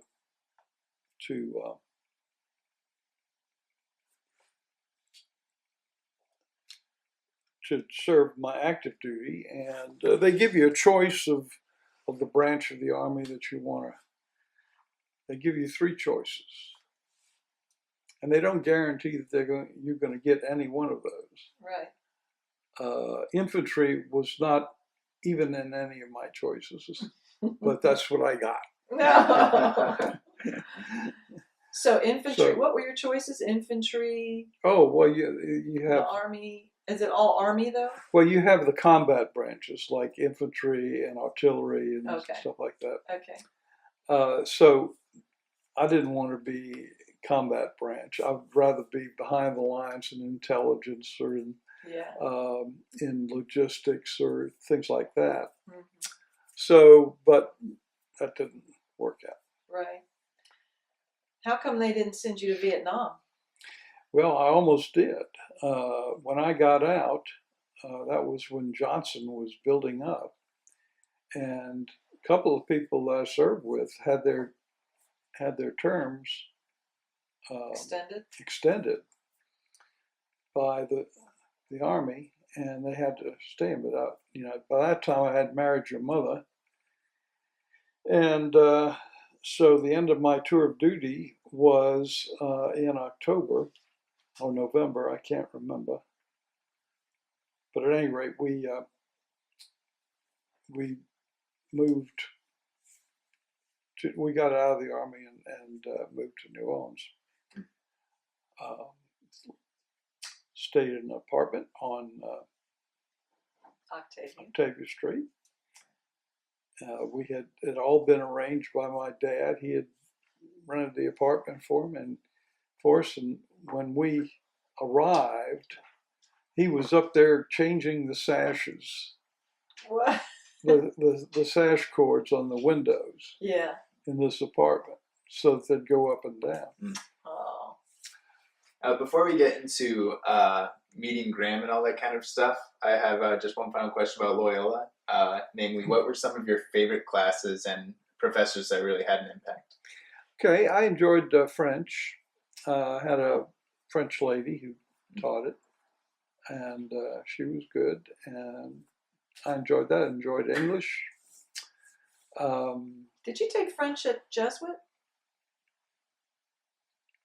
I did take French 2 years in French at Jesuit. Okay. From Al Hurt's brother. Really? Andrew Hurt, who was also clarinetist. Oh, famous New Orleans clarinetist. Yeah. What? You never heard of Al Hurt? Oh, no, wait. He was not a clarinetist. He was a trumpet player. Trumpet player, I'm sorry. Java and all that. Yep. Al Hurt's brother. Wow. Right. Took me a second. Andrew Hurt. And he was also the choir director, and he also put on some of these musical plays that we did. Oh, so he was like me, French and music. Exactly right.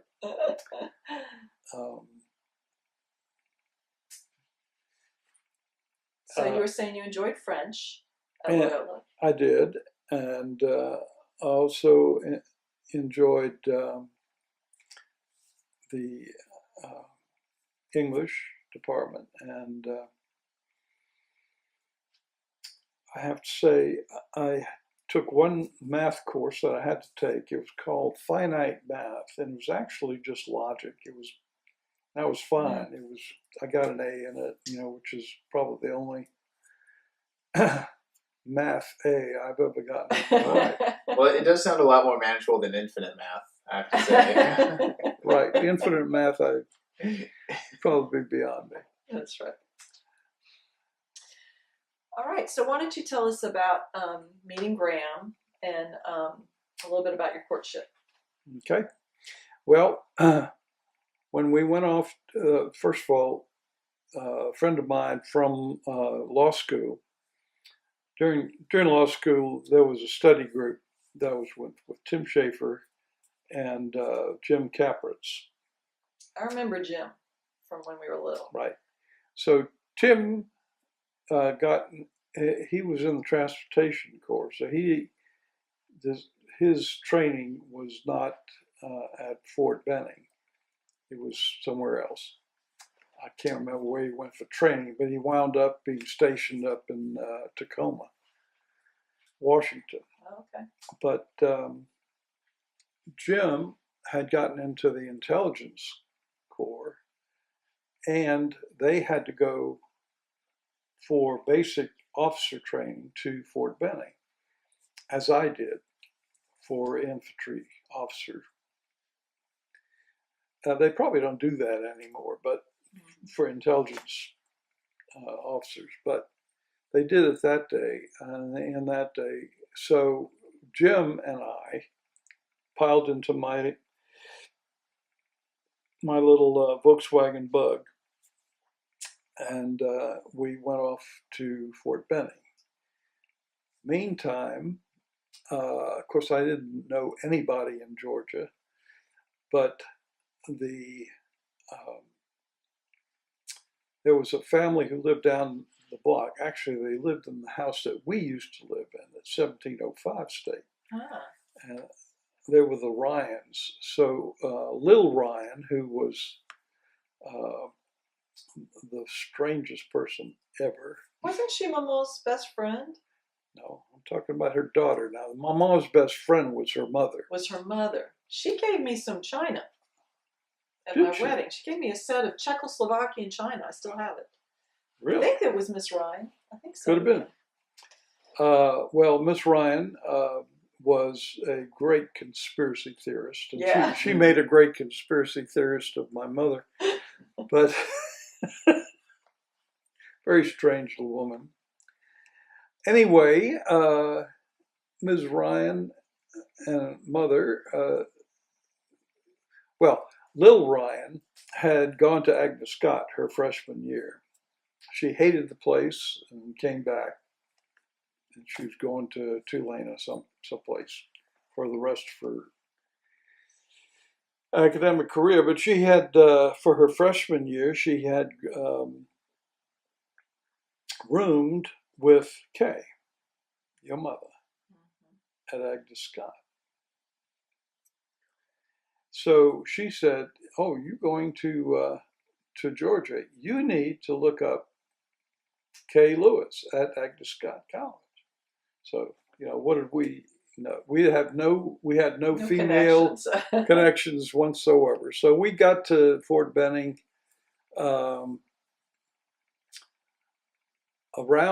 it was on my birthday, and Tonalga and Tonalma had given me a bottle of champagne to celebrate my birthday with as we went off. So,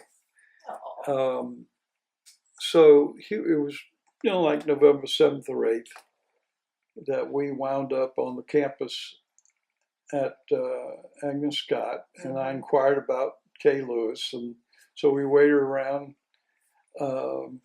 while they hunted up Kay Lewis. So Kay Lewis came down with her friend of hers, Nancy. And what I remember Mom saying is that Nancy came to the library and said, "There's somebody here who's asking for you. Go clean yourself up. You look terrible." She was studying in the library. It was just like, Right. That's probably what happened. Anyway, so Jim and I had, now we had two females. Thought, well, would y'all like to celebrate? Who was the other female? Nancy? Nancy. Okay. And so Jim and I thought, well, this will be good. We'll have a date. We'll stay in a motel. So we'll invite them to our motel room and Grandpaul. Not Agnes Scott girls. And open up the bottle of champagne. And so we invited them to do that very thing. And they looked at each other and said, "Shall we tell them now or later?" Number one, we would be expelled immediately if we went to anybody's hotel room. Right. Number two, we can't drink. We would also be expelled if we drank a bottle, any a drop of alcoholic beverages. In those days, it was a very strict Presbyterian school. Right. You would not think that looking at it today. It's No, such no. a left-wing feminist institution, but in those days, it was pretty locked down. And weren't they supposed to wear hats and gloves when they went downtown or Oh, something? I'm sure. Heels? Yeah. I'm sure. Yeah. Absolutely. Yeah. Anyway, but we did go to a movie or something. Mm-hmm. And so Jim found other female companionship, and Kay invited me to come spend Thanksgiving in Greensboro. Ah. So she was taking pity on a soldier boy who was a long way from home.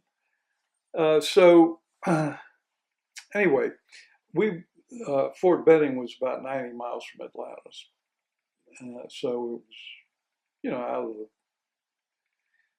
It took about an hour and a half to get there by Volkswagen.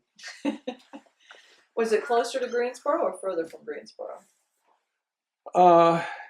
It was about the same because Greensboro was like due east on I-20. Uh-huh. It didn't. I-20 didn't exist at the time. I don't think. It was just being constructed or something. But anyway. So how was Thanksgiving with Granddaddy? It was good. It was good. They liked you? I think so. And anyway, I got smitten, and there you go.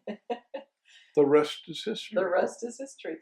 Well, you went to Europe, right? Tell me about going to Europe and about asking Well, Grandma that Mary. was later on when I had gone to my assignment at Fort Dix, which originally was in training troops. So everybody in the Army in those days, if you were on active duty, you got a month leave. So Fort Dix was right up against a Air Force base, McGuire Air Force Base. You could hitch a ride, space available only, if they had room on a military plane to go anywhere in the world. Wow. If you were on active duty, you could but you stayed in the airport And waited. and you waited. And you just put your name in, said, I'd like to go to Europe. So, and you couldn't even say where in Europe because, they had different flights, different places. I was willing to go anywhere. Mm-hmm. And so I finally caught a flight to Frankfurt. Mm.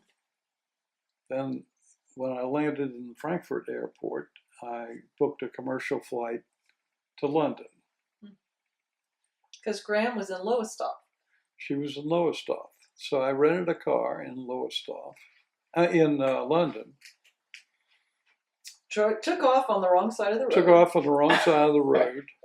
Absolutely exhausted from my travels. Right. Because let's just say military accommodations are not particularly comfortable. Right. You didn't sleep on the plane. I did not sleep. If I slept, it was just 5 or 10 minutes. It was not, and you didn't have waitresses, didn't have stewardesses coming back and forth asking to sit on your lap or anything. Or giving you drinks. And... Nothing like that. Yeah. No, it was definitely bare bones. You brought your own food if you had to eat. Mm-hmm. And so, anyway, I was just totally exhausted. But I was on the road to Lowestoft. Nearly got killed several times. And wound up, I just was falling asleep at the wheel. So I saw an inn off the road. And I got off the road and I walked into the inn and asked the proprietor if he had any accommodations for me to spend the night. No, all of our rooms are taken, he said. I said, you will have a dead soldier on your conscience. Can I sleep in a closet somewhere? So Yeah. I said, he put me into a storage room on a cot. Wow. And I said, you have anything to eat? He says, a little cold fowl, a little cold chicken, which was great. I mean, it tasted, well, English food in general does not taste like anything, but it was You were okay. hungry. I was hungry. So you slept on the cot for how long? I have no idea, but it was long enough for me to get a second wind, and then I made it into Lowestoft. Walked in on your mother as she and all the rest of her, well, not all the rest of them, but a bunch of other girls were were in the cellar polishing the silverware. Ah, She had no idea that you were that I coming. was coming. Oh, wow. Must have been a shock. So it was, yeah. It was a surprise. I'm not sure entirely pleasant, but yeah. What did she say? Do you remember? She said, "What are you doing here?" So anyway, she and some of the girlfriends, we went pub hopping that night. Wasn't it July 4th? No. Well, it might have been, because by the time I got to Paris, it was July 14th. Yeah, I thought it was July 4th, so y'all went pub crawling because of that. I think so. So anyway, we celebrated. It could have been. Mm-hmm. Could have been July 4th. Anyway, we had a marvelous time and got engaged for the first time there. And she broke that off, of course, but She struggled with your being Catholic, didn't she? she did. She did. So anyway, later on, we got engaged again, and That was it, back in the States. back in the States. How did you ask then? How did I ask? Well, with a ring, the usual way. I mean, is there any special circumstance? Or? Well, actually, it was a party. My sister Putty was making her debut, so we It was invited. in New Orleans. Huh? It was That's in New right. Orleans. So we invited her over to go to some festivities, and she came. And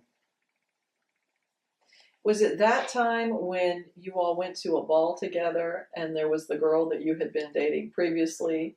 no, that was that was actually at the party at our house Mm-hmm. for Putty. So it's the same visit, though. Yeah, the same Yeah, visit. yeah. So I didn't have to confess my sins. My sins were right out in the open. So who was this girl and when had you dated her? I had dated her before leaving for the Army. Hmm. And always remember. I'm saying this for all posterity. Always remember to break up with the old girlfriend before you get up with a new girlfriend. Saves a lot of hassle. Plus, it's the right thing to do. What was her name?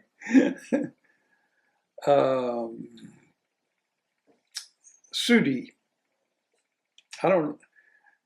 Her first name was some kind of family name, but everybody called her Judy. Okay.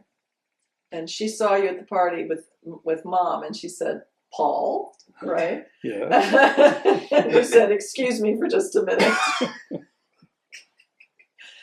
How did she react? She was a little PO'd. which I could well understand because I had not told her about Kay.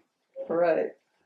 I had not written to her as I should have done and said, my heart lies elsewhere. Right. Well, for you, it was probably out of sight, out of mind. Correct.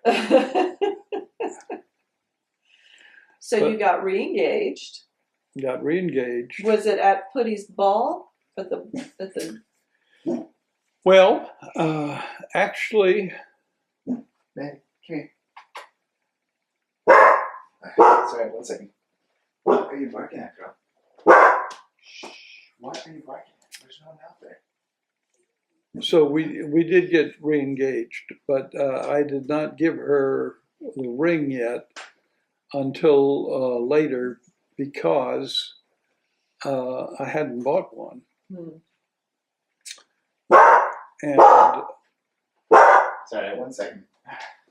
so What? Look, there's no one out it's here. a UPS guy out there. See? There's no one out here. It's a UPS guy It's a UPS guy. across the street. Did he leave something? Yeah, he left something. Sorry about that. Okay, sorry. And there he goes. So you gave her a ring later. Yeah. Okay. Right. So anyway, then we planned the wedding. And there was some issue about alcohol because Yeah, there was a lot of family discussion about alcohol at the wedding. And we were going to get married at the Catholic Church in Athens, Georgia. And the lady who was doing the reception said she did a very good champagne punch. So that was a discussion. The discussion was, would my family consider it a valid marriage without alcohol? and would the Greensboroians be scandalized? Be if that was- scandalized. So grandmother, your grandmother, was raised Baptist. Right. She was hard-shell Baptist pretty much, although she'd been attending a Presbyterian church for a long time.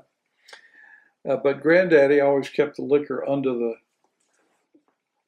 counter in the kitchen. Of course, she knew that there, but Right. it was never out in the open in the Right. house. So the discussion went back and forth between Kay and her mother. And then finally, her daddy just stood up and said, I'm paying for it and we're having liquor, damn it.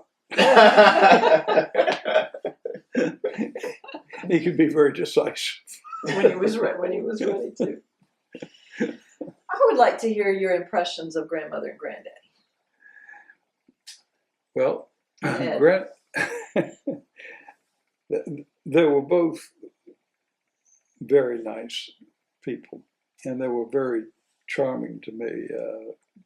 They didn't have any reason to be, but because I was taking their girl away. But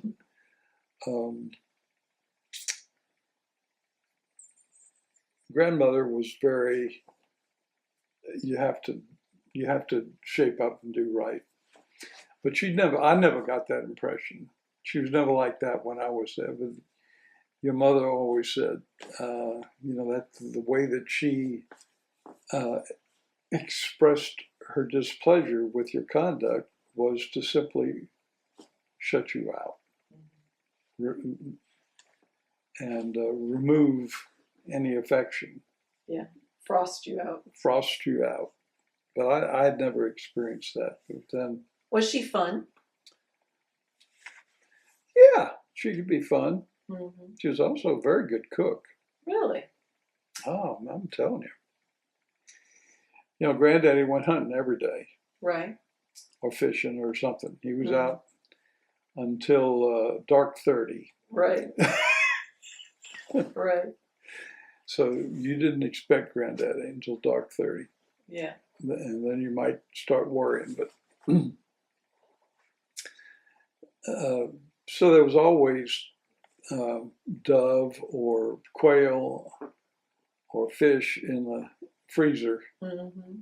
that, or fresh. I mean, Mm-hmm. he could have just brought it in for the day. Mm-hmm. I went hunting with him a couple of times. And I'll tell you, there I was in the peak of physical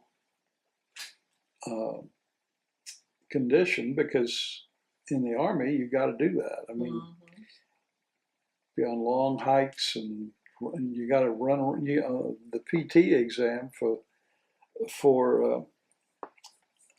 being in the Army as an officer, particularly in the infantry, is you got to run around in your boots with a pack on and in a certain amount of time. Mm-hmm. So, you really have to be in a pretty good shape. But I went hunting with Granddad, and I'm telling you, I had a hard time keeping up with him. Really? He just kept going Yeah. all the time. Just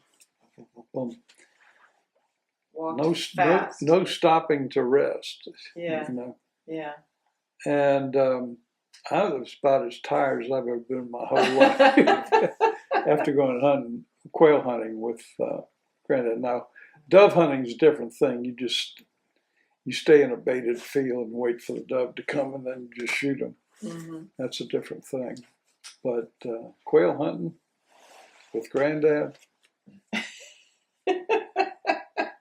Can you tell me the names of Kay's parents? I don't think I've ever heard them. Kay's daddy was E. Lloyd Lewis. E-L-O-I? E. Edward Lloyd Lewis. Oh, sorry. Misheard you. But he always went by E. Lloyd. Okay. And grandmother. So everybody called him Lloyd. Yeah, he was called Lloyd. Double L-O-Y-D is a Welsh name. Right. And grandmother's name she was Kathleen McCowan, was her maiden name. And she originally was from Macon, Georgia. And they gave both their kids their names. That's cool. Right. So, and what did you think of Ed when you first met him? Ed, as you know, was kind of a strange person, but he was, perfectly friendly toward me. Good.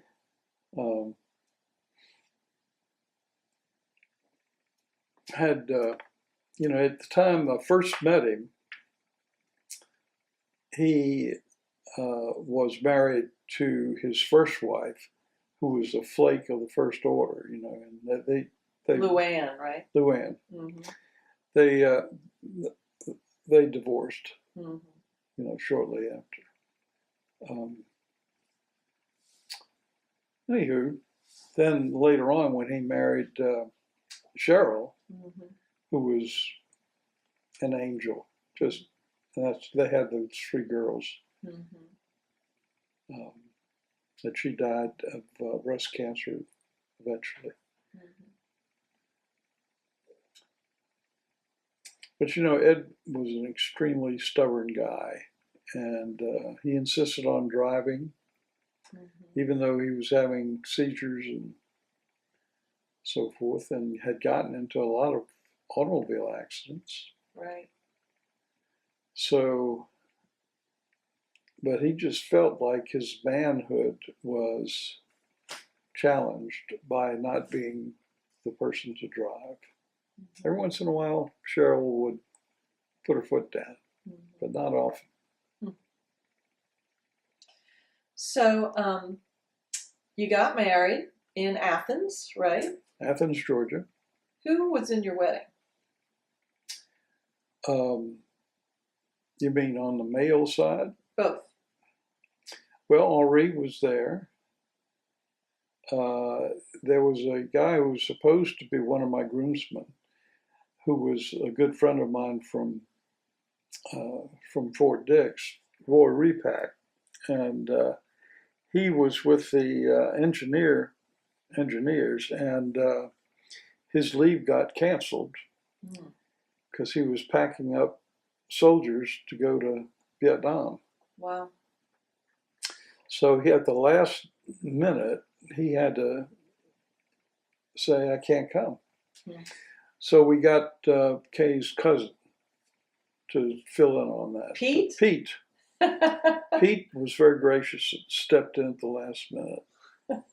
And That's right. and came in. And Ed was in it, of course, and Luann, and of course Diane was her Maid of honor. maid of honor. Who was your best man? Was it Henri? Okay. So Diane, Luann, did any of her college friends were in it, or Yeah, there were. Don't ask me. Sandra? Huh? Was Sandra one of them? Wasn't Sandra one of her good friends? Sandra was a good friend. Yeah. And I can't remember those names right now. It's okay. But All right. Are we tiring you out? well, you're tiring my brain. My brain is having a little problem. Can I get you some water? No, I'm good. So you got married, and pretty soon after, We had to go back to the Fort Dix. So you went back to Fort Dix. So we got into a married officers' quarters, and but we didn't live there very long, like 3 or 4 months, and then I was discharged. Okay. And then we came home, and just a sec.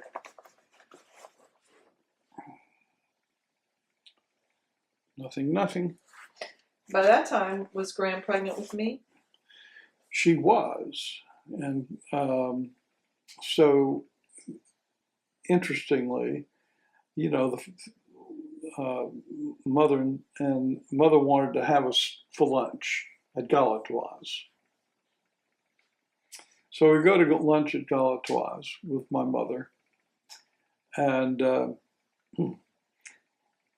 she, here I am having trout meunier, amandine, and all this stuff.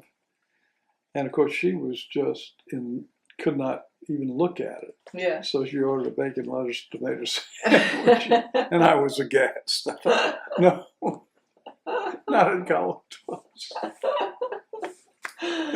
However, I understand. Her stomach could not take it. No.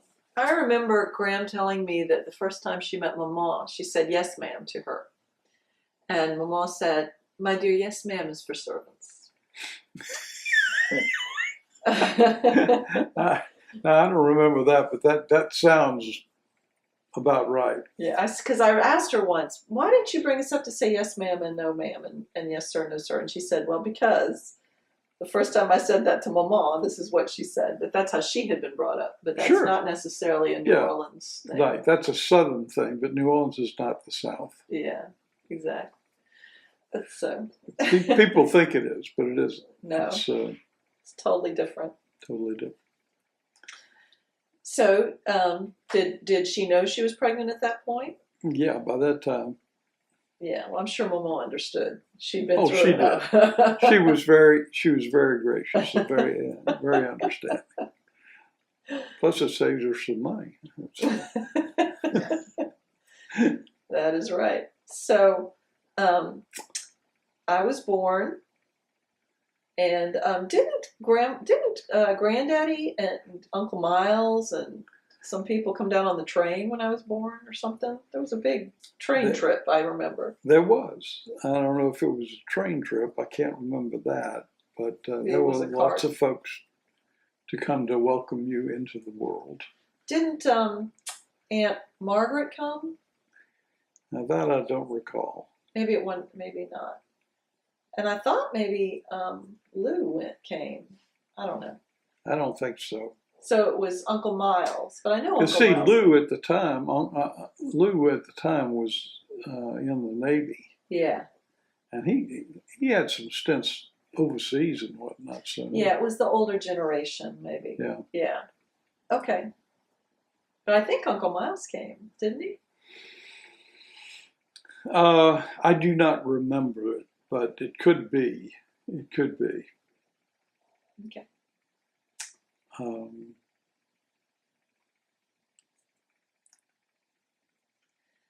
And then Jim came along 2 years later. We were living in on Belfast Street. What did you get the house on Belfast when you left? Well, of course, you were born when we were in that apartment Right. on Octavia Street. Do you remember the number? 4017, I believe it was. Okay. And it was a duplex, and we lived upstairs. Okay. Made it very difficult for your mom. She had to carry all the groceries up a flight. But it was what we could afford at the time, because I was starting off as a young attorney, and the total salary for an associate was like $500 or $600 a month. It was like nothing. Wow. But you know, we did well because Granddad helped us a bit, and you know, we obviously didn't live the high life Right. there, but eventually we bought that house on Belfast Street after about, I guess, 3 or 4 years in the apartment. Do you So remember the address? I think that Jim was probably born while we're still in the apartment, but Okay. then very quickly, while y'all were still very young, Yeah. we moved into that house in Belfast. What was the number? Do you remember? No, I don't remember. It's 7800 Yeah. block, but I don't remember the number. Well, we recognize that. We can go look if we Mhm. want to. Okay, so we were there. Now, how was your marriage? Weren't you all starting to struggle with your marriage a little bit at this time? Because I know eventually you needed to do marriage encounter. We did. And you started going. Well, this was after Christopher was born. Okay. See, after Christopher was born, I had that experience of regeneration, which is another whole story. But I came to know the Lord through the Catholic Charismatic Renewal and going to those prayer meetings at Loyola. And I remember you taking me to one. So at any rate, at that point, we started to go to Canal Street while y'all was still very young, and Christopher was just a baby. Well, we did go to First Presbyterian for a little bit, I remember. Yes, because that's right. I was tenor soloist at First Presbyterian 4 years, and this is while I was attending Canal Street. No, that's not true. There was some overlap there, but I had been tenor soloist at First Presbyterian Church for 8 or 9 years under Ms. Lynn, who was a fabulous musician. And so I learned so much from her. And at any rate, the problem was all the soloists at that church were Catholic, all paid, you know, and we all made fun of all the the hokey hymns. And then I got saved, and then all of a sudden I started crying during the hokey hymns. I thought, this is the most beautiful thing I've ever heard. Can you give an example of one of those hymns? Well, just the standard Protestant. Protestant Stuff. hymns. I mean, they're Yeah. just so fantastic. And Can It Be? And Yeah. oh my gosh. Well, they didn't do That's that. Charles Wesley, right? In Yeah. Can It Be? Well, they didn't do that at that church. Later on, I learned that hymn at Canal Street, but just the standard Rock of Ages and all that kind of stuff that you had, and you think, boy, this is really hokey if you don't know the Lord. Mm-hmm. But if you're thinking about the Lord and what He's done for you, it's just as overwhelming. Mm-hmm. And it's that personal thing that's that right. the Catholics found silly, or Yes. whatever, that personal experience. Yeah. Correct. Mm-hmm. Interesting. So you got baptized in the Holy Spirit. Can you talk? Was there a specific night or specific time when you felt like you were baptized in the Holy Spirit? Yeah. In those days, in the Catholic Charismatic Renew, you went, if you wanted to have that experience, you went through a series of lessons called what was it called? Anyway, it's just like Sunday school. I mean, but basic Christian doctrine, and it leads you to a position where you acknowledge Jesus as Lord of your life, and that you become a Christian. Mm-hmm. And then, at that point, the laying on of hands happens during the last night of that, and everybody gathers around you, lays on hands, and prays in tongues. And you're encouraged to, if you feel that God's giving you any words, to go ahead and say them. Mm-hmm. So I felt words coming to me at that, but then they said, just go ahead. If you have just 2 or 3 phrases, just use those, and the Lord will honor that. Mm-hmm. And so it's like laying down your reliance on your intelligence, and you're saying, okay, Lord, I don't know if this is you or not, but I'm going to go ahead and step ahead in faith. And so you do, and all of a sudden, man, it just became completely free after a few days. But the thing was, for 2 weeks after I was prayed for the baptism of the Spirit,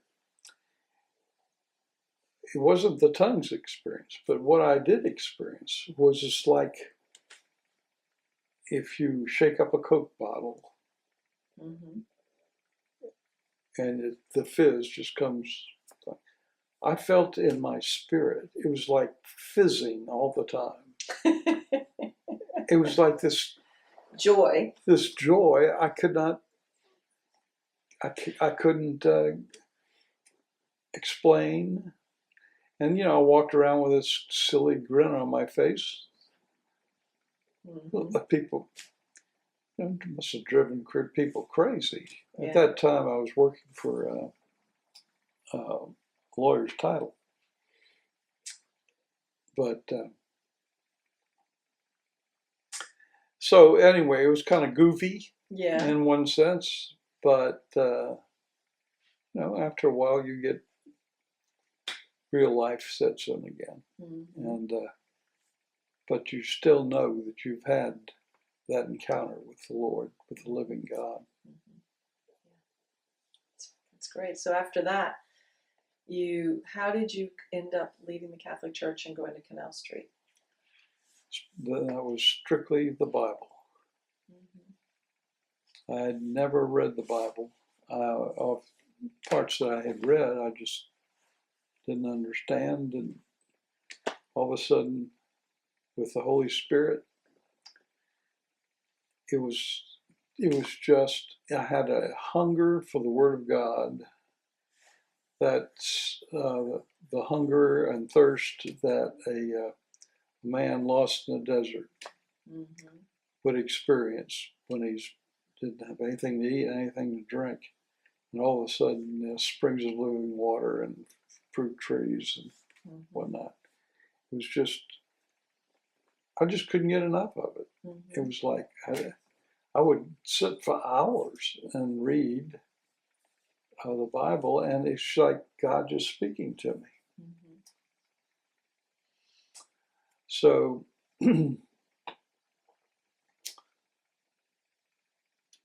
obviously, eventually, those experiences go away, Mm-hmm. but they've had an effect on your life. Sure.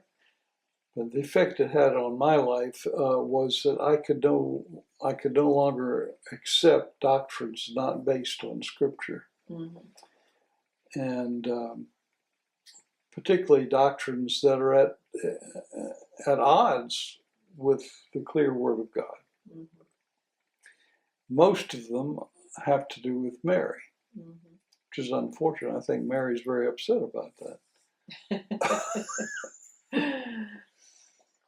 Interesting. Mm-hmm. And was this after Uncle Bear was born, or was this before? This was after Uncle Bear was born.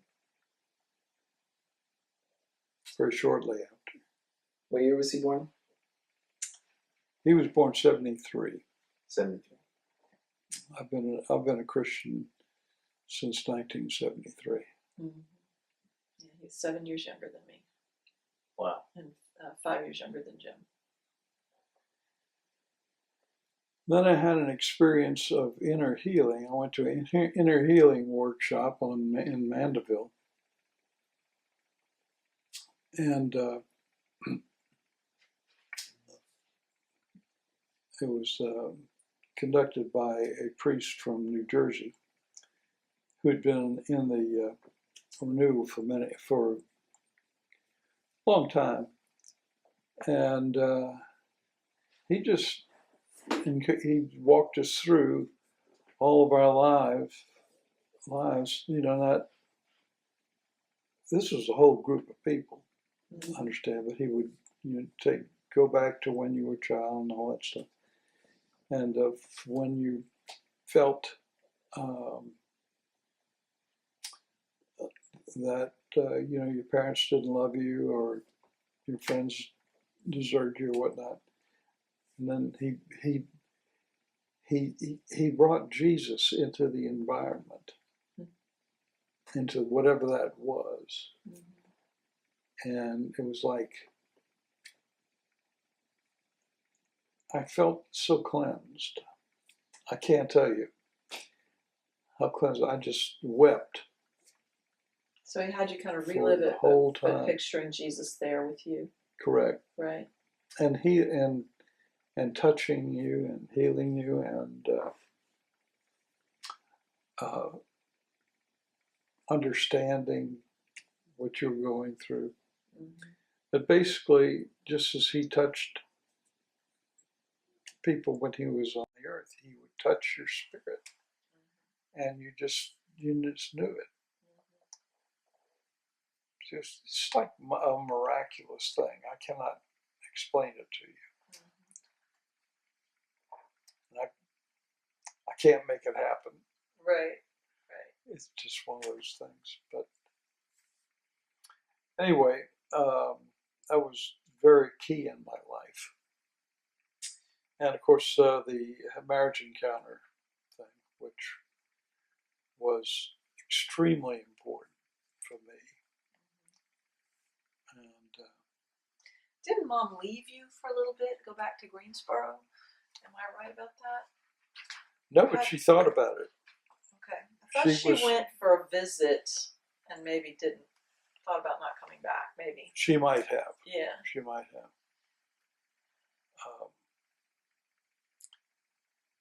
But because even after I became a Christian,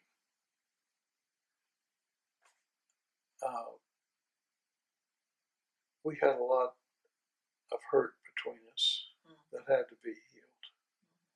And marriage encounter was very key to that. And I remember that weekend because we went to stay with the Byerleys. That's right. And Bob was there, and Carla was there. I have pretty, and I got very sick actually that weekend. Did you?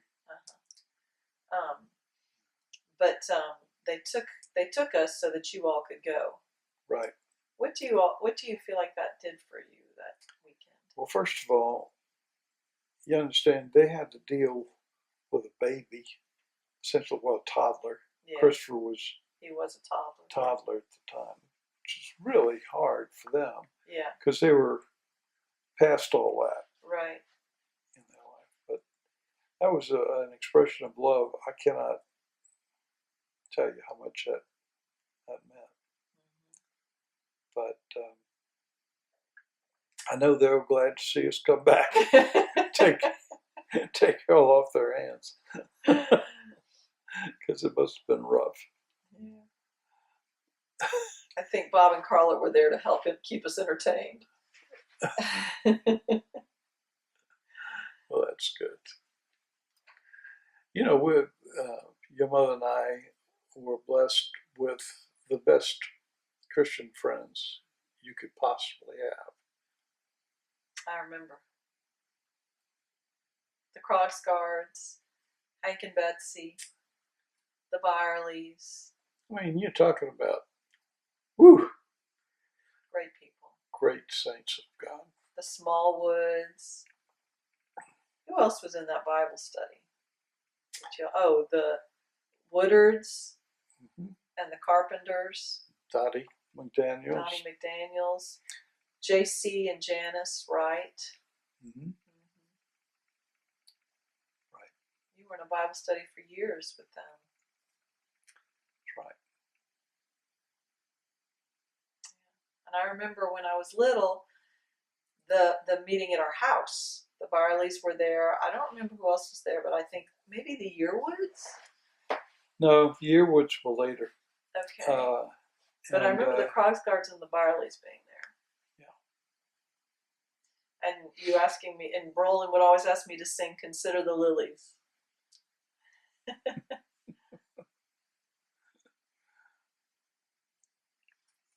were some formative years. Right. All right, so we all grew up.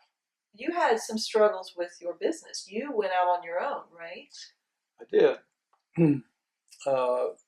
Well, I'd been 5 years with lawyer's title. Well, 5 years with Chapman Call before then.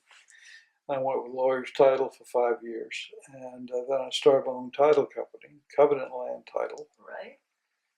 And that lasted about 8 years until about 1983 or thereabouts.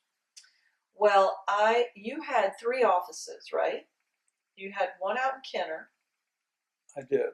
And you had one on the West Bank. Mm-hmm. And one in Mandeville. And Slidell originally. Right. I didn't realize it was all the way out in Slidell. Okay. Yeah. That was when Martin Vanderdegel ran. Okay. He's the one who enabled us to have our reception at the Southern Yacht Club, right? Was that Martin? No, that was Wallace Palative. Wallace Palative. Okay. Yeah. So, but the real estate market went through a slump, right? Bad slump, and so that's when I went and had some occupational testing, some psychological testing to see whether I should change, no longer be a lawyer, do something else. It was important for me to know, what I felt like I was struggling to keep things going, and I just didn't feel like I could keep doing that. So anyway, I determined it was good. It was 3 days of testing, 2.5. Was it the Johnson O'Connor? Mm-mm. No, it was something. Al Wiley. Uh-huh. Well, he suggested I go to this place where they send religious professionals Oh, okay. in Atlanta. And so it was a guy who just gave me a battery of tests and said, well, his deal, you should either be a pastor or which was out because, I didn't, I had children to support. Mm-hmm. I couldn't. I was in college, I remember. Yeah. When I got a letter in France, I remember the day I got a letter that said that your business was closing down. And Right. and I was very upset because I thought, what am I doing here in France? Right. So yeah, I was not only children to support, but you had college to pay for. Right. So the other thing was, that she said, you the worst thing you could do is be a manager. I can do it, but it takes so much psychic energy. It's just not worth it. So I became. I started to just do title exams for different people, or abstracts and title exams. And Wallace Palatin was instrumental in my getting through this period because I would examine his abstracts for him, and it kept a steady flow of money coming. He was at Crescent Title. No, his title company was called Advocate Land Title. So he was basically a competitor till you Crescent folded. Title, yeah. Crescent Title didn't start up until 2003 or something like that. The name of your company was Covenant Land Title. Yes. And then, so wasn't Wallace pretty much a competitor then? And, Yes. And then when you He folded, was, but we were friends. Yeah. And so, anyway, I started to do all of his title exams for him, and he trusted me to do a good job, and paid me per exam. So it was, it was a volume that was pretty steady and kept me going. So then later on, I started to do abstracts and title exams for different people, which supplemented a lot. I did a lot for Dixie Ramirez, who opened a title company out in Laplace. So I did a whole lot of work for St. Charles and St. John parishes. And you used to have to run out there. I had to run out there, yeah. I actually drove the car. Right, you used to drive your car out there. And I remember you had all kinds of snacks in your car because you were running all over to all the different parishes and get hungry. Right. Yeah. Didn't have time for lunch, and there was no place to have lunch anyway. Yeah. Unless you brought it with you. Right. So, and so I did for them and for started to work for the O'Keefe firm, who, he went to jail because he was not an ethical person, but I had nothing to do with any of that. I just was examining titles for their operation there. And so I was an independent contractor for all these people. I had nothing to do with the running of their business or anything like that. Right, and that worked out great for you. And so Bayou Title, one of the guys who used to work for O'Keefe, started his own title company, Bayou Title, and I started to do a good deal of title abstracts and examinations for them. Then Bob Bergeron and had worked for Stewart Title, and he was starting his own title company. So he and Cindy Cindy, what's her name, were going to start this company, and they had made inquiries about people who do title work, and I was recommended as being good at it. So they came to see me, and we chatted and had a glass of wine, and I figured out I could not do his work. He had a tremendous volume. This was Bayou title. No, this is Crescent. Crescent City. Okay. Not Crescent City. Crescent title. Crescent title. He had a tremendous volume, and I couldn't do his work and do Bayou title too. So Okay.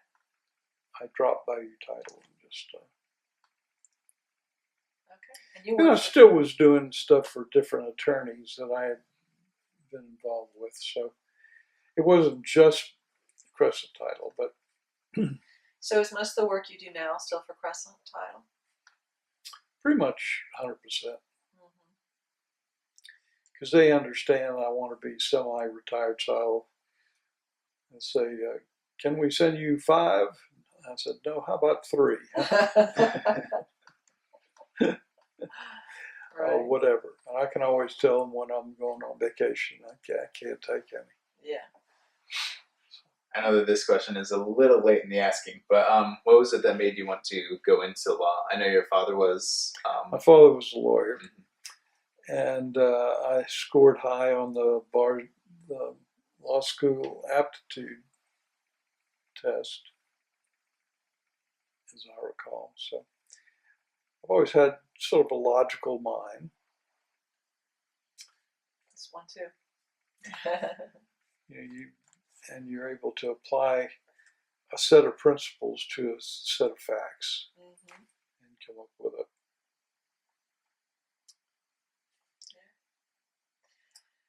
But on the other hand, being an introvert, being a trial lawyer did not appeal to me, particularly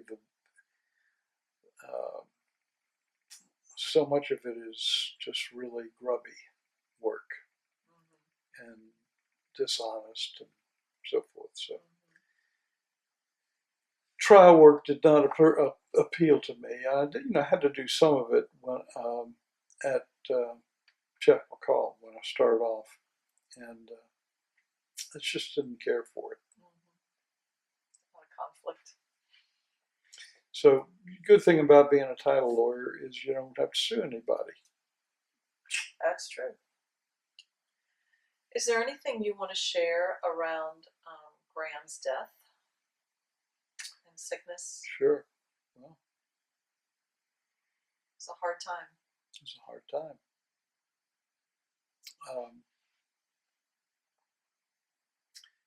Well, we had started going to Redeemer, Mm-hmm. and I guess it was the second year we'd been going there. We went to a Christmas party at Ray and Kathy's. This would have been Christmas 2010. Mm-hmm. And I remember she started to say, I don't feel well.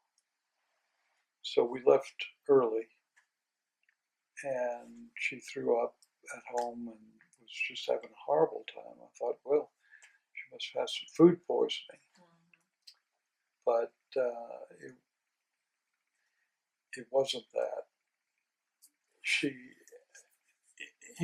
went and she had a colonoscopy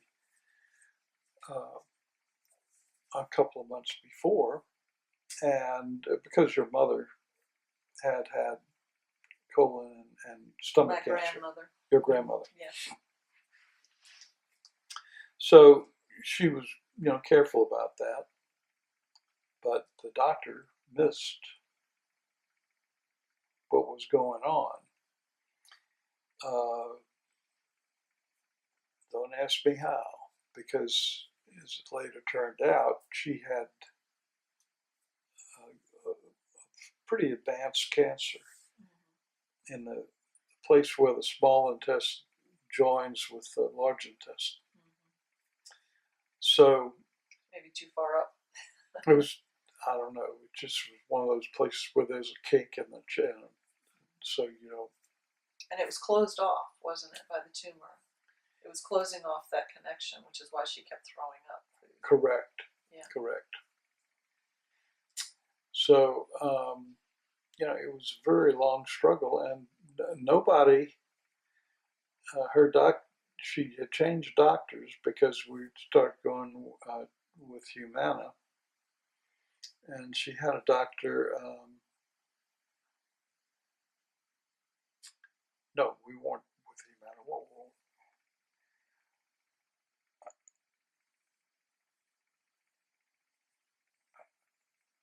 We were with Blue Cross. Blue Shield. Anyway, at the time.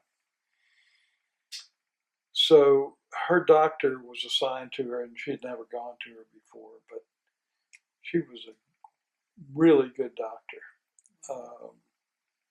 in that she listened. Most doctors just blow you off, and she listened to her, and she said, if this happens again, call me, and I want to have you admitted. So it did happen, and so we went into Tulane Medical Center, and eventually they recommended to have exploratory surgery. So they found that she had stage 4. And it was in sheets, because they had done an MRI and a CAT scan, and they didn't see anything in there. Her blood work was normal, but it was in sheets, the cancer, they said, and now then they... Well, there were little tiny things all over. It was not confined to the actual bowel, colon. It was in the between the tissue, if you will, and small things. That's what made it surgery impossible, because you couldn't get it all. So that's when she started to have chemo. I remember the day after, or the day we found out that she was stage 4. Everybody left the room, and she looked at me and said, "Don't resent the new wife." Right. I said, "Can I have a couple of days to get used to the idea that you are terminal before I'm given instructions about the new wife?" Well, she was always thinking ahead. I know. She was. And she also said, "I guess I'll get to Narnia first." And she did. But the interesting thing, as much grief as it caused, I felt a peace. How can you be grieving and at peace? Almost a joy at the same time. It's impossible.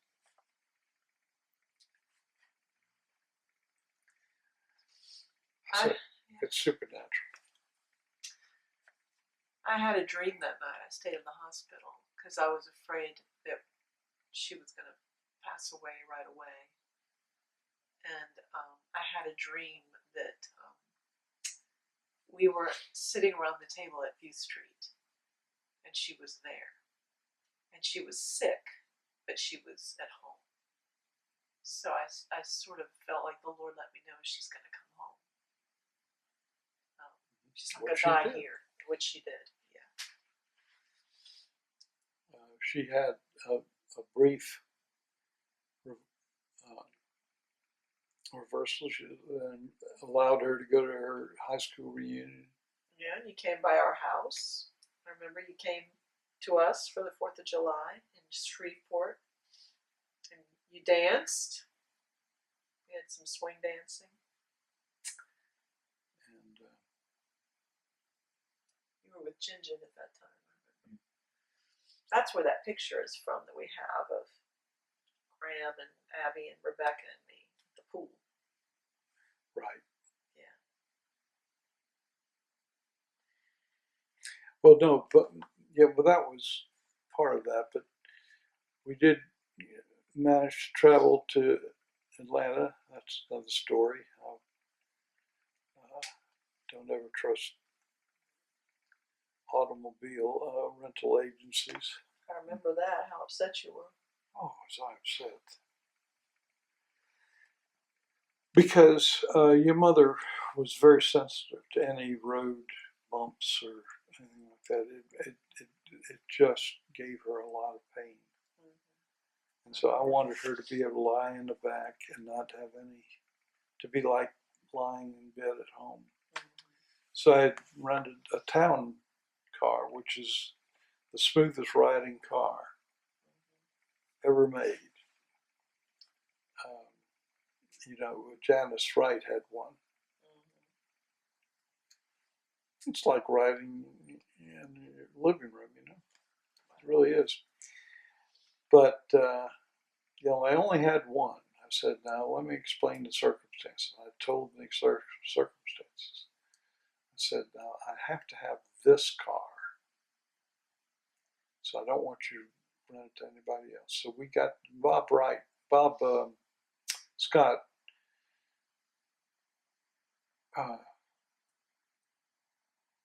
gave me a ride out to the dealer. And they said, oh, I'm sorry, sir. We rented that just a few minutes ago. And I was so furious. I didn't know whether to go on a rant. Well, they gave us a Cadillac, but it's not the same because modern cars have a much stiffer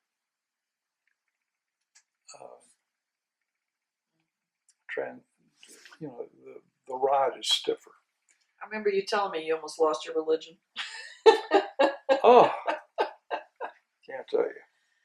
But that was, I think, when we were going to the beach.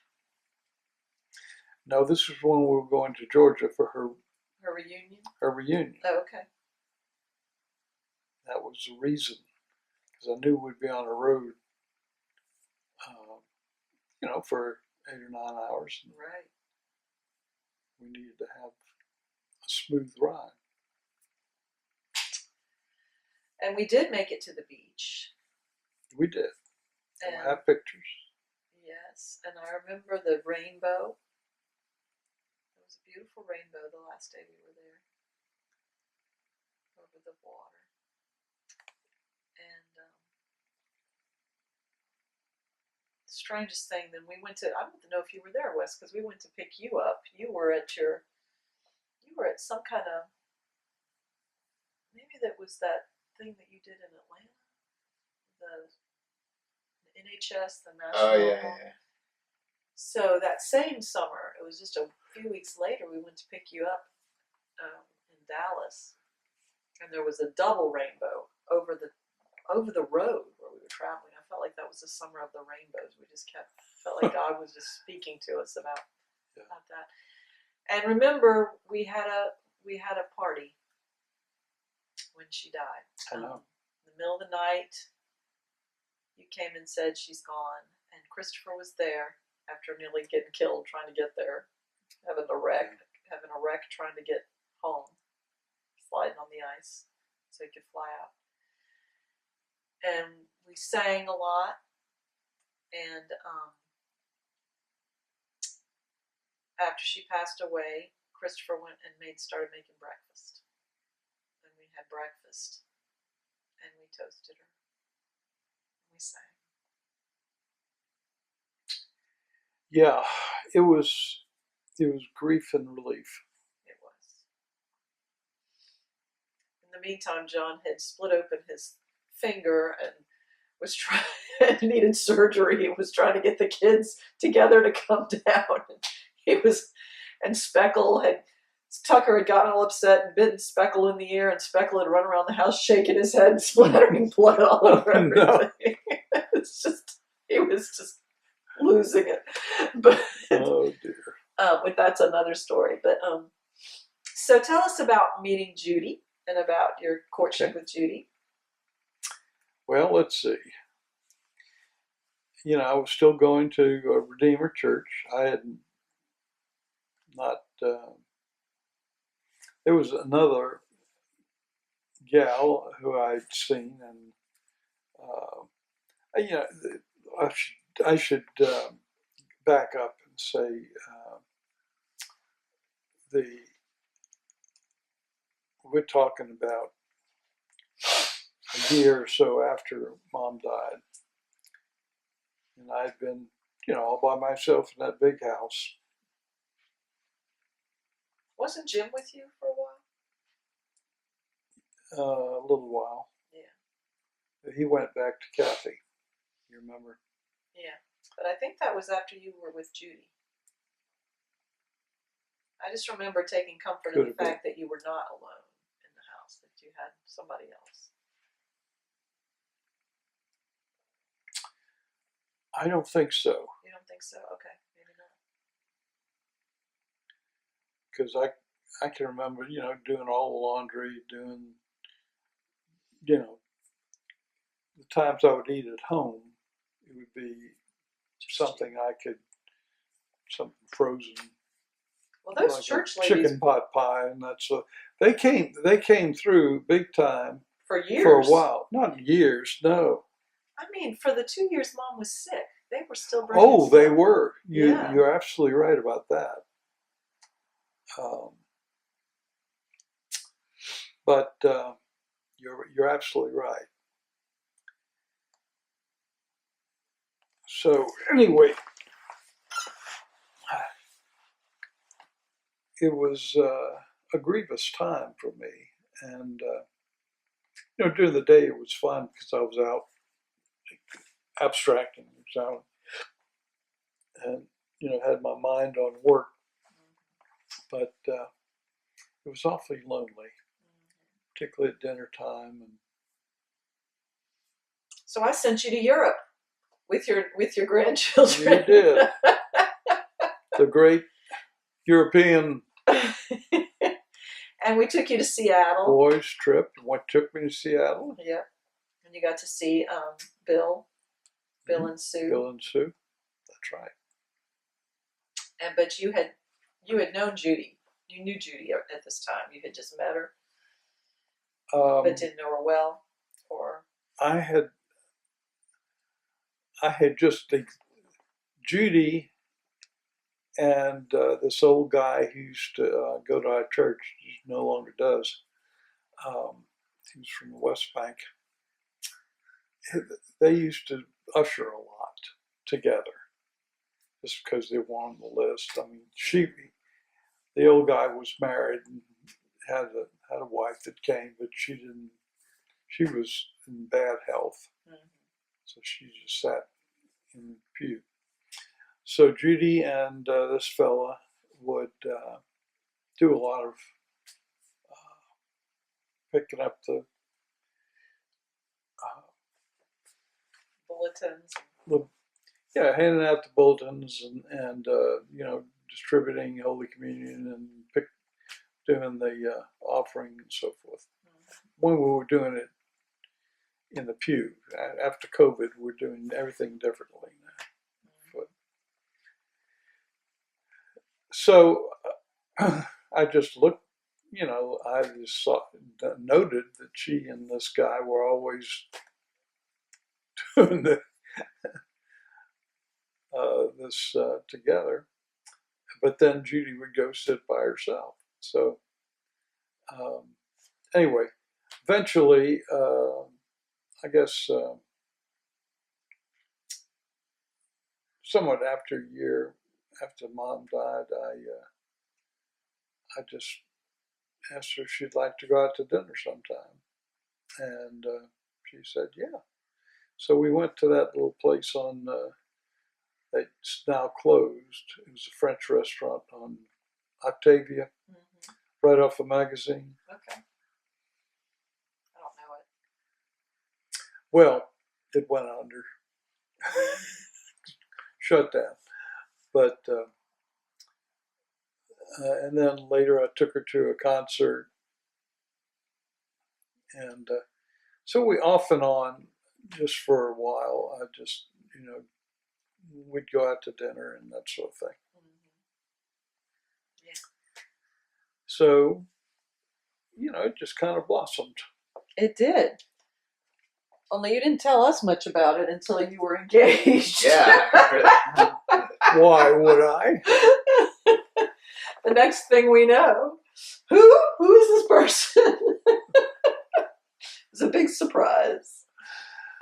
But we've been blessed to have her in our lives ever since. Well, you should be. She's been a big blessing in my life. I know she is. I have a couple of specific family stories that we've sort of covered the arc of your life. There are a couple of specific stories I'd like to hear your take on. Okay. First of all, Mom tells of an interesting episode in which Uncle Bear had a trumpet lesson from the principal trumpist of the New Orleans Symphony. That's correct. Ron Binko, right? Ron Benko. Who played at our wedding. At your wedding? He played at my wedding. Mm-hmm. He played Masterpiece Theater. He played that. Oh, yeah. Yeah. Do you remember this story? Oh, do I ever?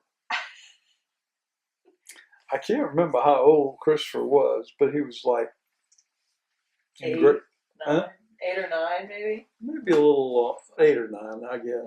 Yeah. He was young. He was young. So Ron would come to our house to give, which is unusual. I think a lot of his lessons I would drop him off at Ron's house, but for some reason He came to he us. came to our house to give Christopher a lesson. And Christopher comes up. Well, he's got to start with Graham told him to go take a shower before his lesson. Yeah. So he went to take it, and he decided he was not going to take off his clothes. Right? Is that what happened? For some reason, he decided he would shower in his clothes. Right. And then he put dry clothes On top. on top of the wet clothes.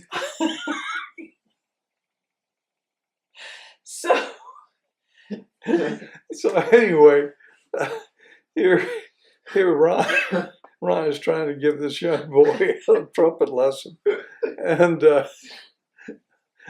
he notices that he's dripping. He was dry when he arrived, but he's getting wetter somehow with no That's right. with no Osmosis. osmosis. Just somehow he's getting wetter and wetter. Oh Lord. Yes, Christopher did strange things on occasion. There would be a bird that would fly over his head, and he'd say, "Oh, that looks like a good thing to do." Let me try that. Like one time, you remember our piano recital? Where we suddenly realized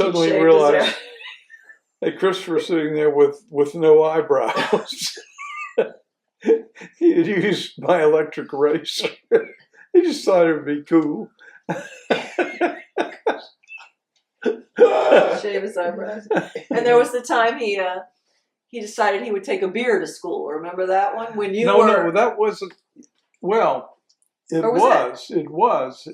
He didn't. I don't know if he knew. I was packing the lunches. Your mother was in Georgia for something.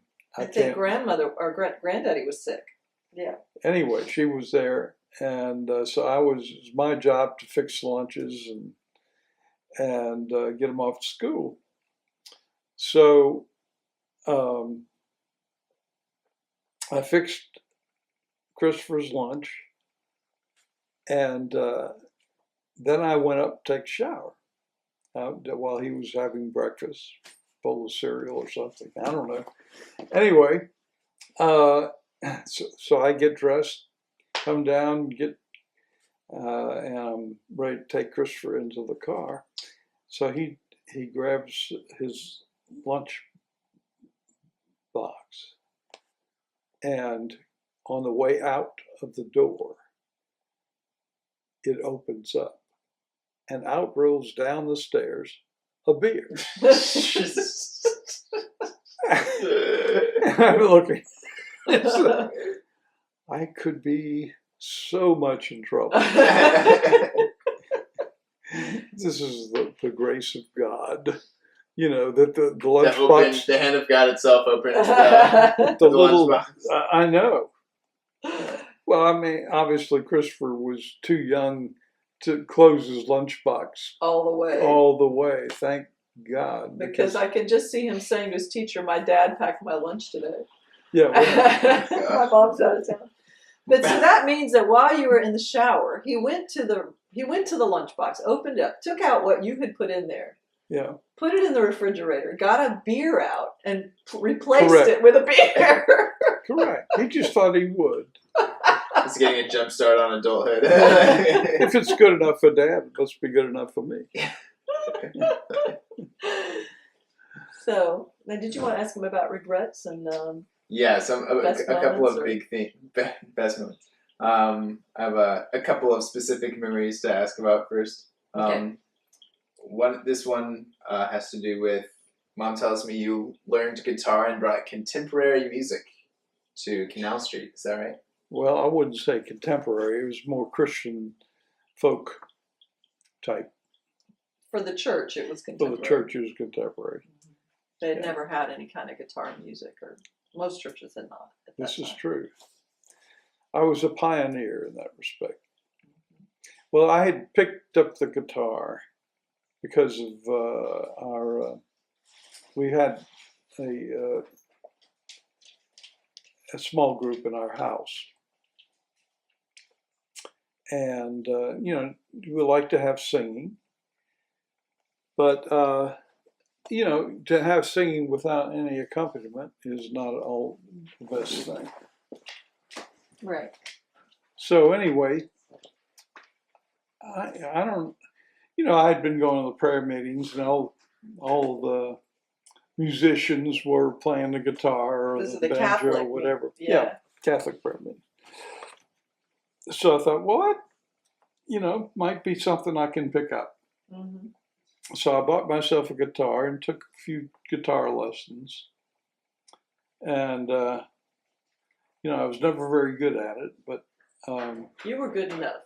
good enough for the purpose. And you brought a lot of that Catholic music, a lot of the St. Louis Jesuits and songs Mm-hmm. of praise. That's the music I grew up on. I know. Doing. And it's good music. It is good music. I don't know why we don't do it more, but people don't, you know, they have their own ideas about music. It's like, Well, we're bringing it back this That's Sunday. right. good for you all. Next specific memory. There's the famous, or perhaps I should say infamous, story of the crazy hunchback at Uncle Jim's birthday party. Do you remember this? Well, yes. Was it a birthday party or was it a Halloween party? I don't remember that. I don't either. But yeah, I had to play, you know, Terra roles occasionally just to keep the kids in order.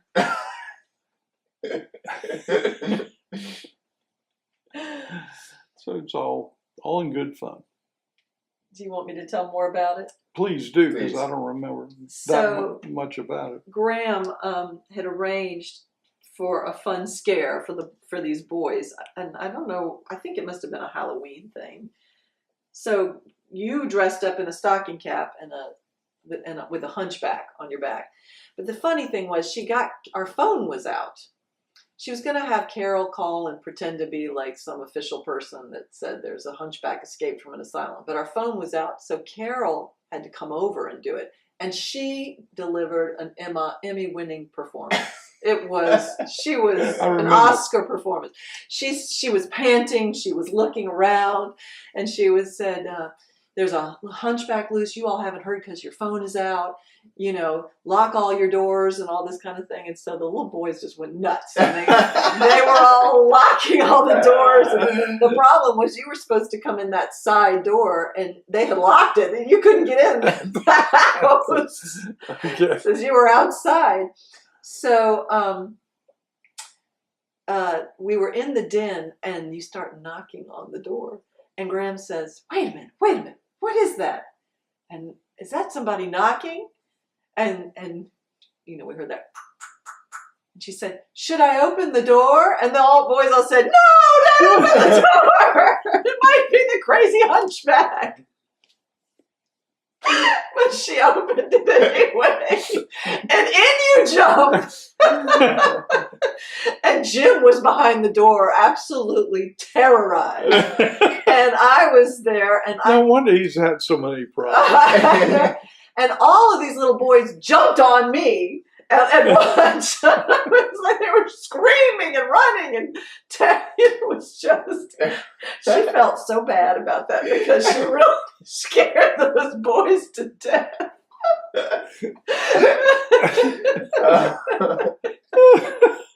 I don't think she expected him to buy it so wholeheartedly. Well, the elaborate setup with like the frantic neighbor in the hall, man. So yes, terrors are us. Yeah. Of course, your mother always had some April Fool's joke that she wanted to play on all the kids. So we would call up all of our children and tell them that we're getting a divorce or we're moving to France. Or it didn't matter what it was. It was just. And we fell for it every year. Every year. Oh my God. I remember when you called up, we had just come back to Louisiana to be near you. And you called up and said you were moving to the Caribbean. And I was so mad. I was just... But we got you back one year because I called and said, Graham had this thing about if you let your license expire and you're out of state, those cops will put you out in jail if you get a ticket and you're from out of state. You know, that was her thing about, they would always persecute the out-of-state drivers. And so I called up one time and I said, John's been put in jail. He was driving in Mississippi and his license had expired and he was pulled over by a cop and they threw him in jail. And both of you were like, oh my gosh, what are we going to do? We got to get over there. And then, you felt her line and sinker. That was the best way.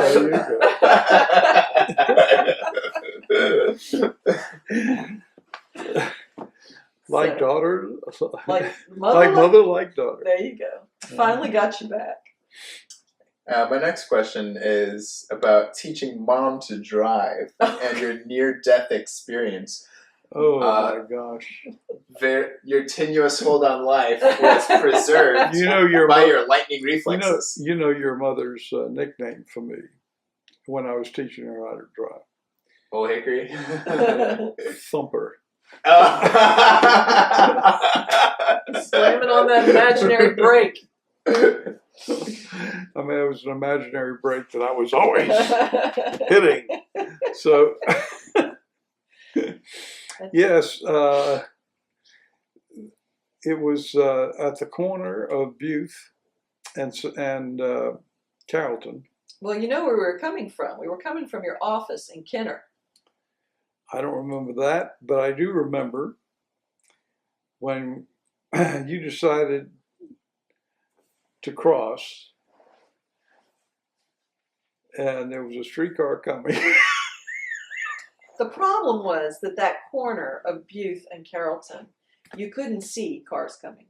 Yeah, they I were- hate it when you get to those areas. because they were all parked. There were cars all parked. Right, right. So you and I were both completely distracted by trying to make sure there was no car cars coming. coming. So I was inching up and inching up and inching up, and finally we saw that it was clear. And you said, "You're good, go!"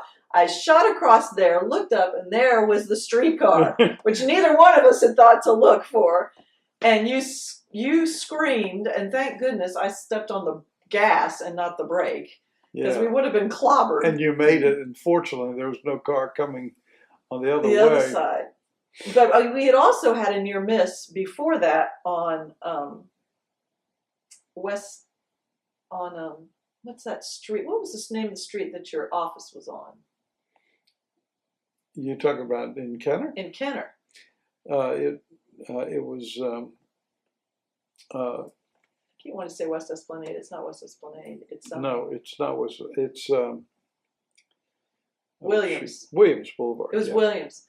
We'd had a near miss on Williams too, because I was driving and you said, "Pull in front of this truck," and I thought you meant pull in front of the truck, and you meant just pull ahead, like get ahead of it.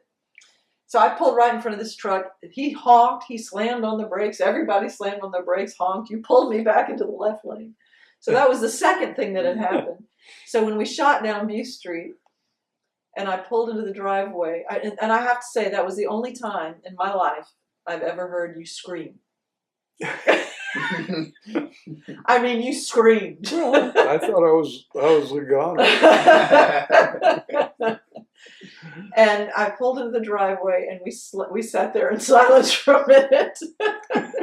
You were slumped down in that seat, and you crawled out of that car and said, "I need a drink." I don't know if you remember this, but when we were living in Vidalia, you came and visited us one time. Mm-hmm. And we all went out on a walk, and we went to the school where I went to, which was closed up because I think it was the weekend or the summer or something. And I said, let's wander around the area and see if we find anything cool, then meet back here. And so we did. We wandered around, found cool things, and came back together. And you had found a little black hilted knife with a retractable blade, like it would go into the sheath. It was a fake knife. And so we gathered together and you said, "Well, Wesley, I just can't stand to live in this cruel world any longer." And then you plunged it into your chest and said, "Oh!" And then you collapsed to the floor, and I was just in shock. Yeah, that sounds like something I would do. You have no memory of this? I have no memory. No. Oh, man. That was great. It's cool.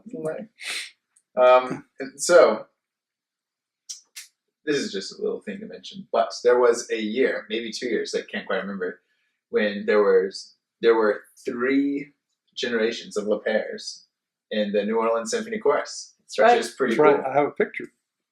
That's right. That was when he did Carmina Burana, right? Mm-hmm. Was it Carmine Burana or was That's one thing we did. Was it Messiah? We did both. Is it Right, both? yeah. Mm-hmm. Okay. Yeah, we did. I mean, we did it for 2 years, so we went through quite a bit of music. Mm-hmm. Yeah. So it was hard because I had a lot on my plate, but it was special Yeah. to all be together. There's a picture on our mantle on the fireplace in the den of the 3 of us. Mm. And I gave that to you. In our finery. Yeah, with our black folders. Yes. That's special. I love that picture. I That's do great. too. I do too. When did you get to meet my dad for the first time? Well, at Wheaton, I think, would have been when One of the we were parents' weekends. visiting you, and Yeah. we met John, and we said, Mary Kay, you need to break up with this guy. No, we didn't say anything like that. I'm sure it must have been that. Yeah. And you came up from my senior recital. Mom did not, but you did. Yeah. And he was there then, part of that. And you had mixed feelings about him because I was always miserable and up and down and Y'all were always breaking it off and getting back together. getting back together. Yeah. But things steadied out after They we got did. married. They stayed out. Yeah. Good thing, you work out those little kinks beforehand. It's a good thing. Right. That's right. So, getting to the big stuff now. What's a skill that you have never had, but which you wish you had? I wish I could wiggle my ears. I had a friend, when we lived in Covington, who could wiggle his ears. I thought that's the coolest thing I've ever seen. Nate can. There you go. Yes, that's right. At least the progeny will have this The progeny, that's right. The desire must have passed down through. So, yeah, that would be a really good thing. I can't flare my nostrils, but... Can we see a demonstration? Very nice. John can almost take off when he does it. So can do like butterfly wings. And how many times have you been in love? Oh my goodness. Well, let me just say for posterity that being in love is a wonderful thing. But it's more important to be in covenant. See,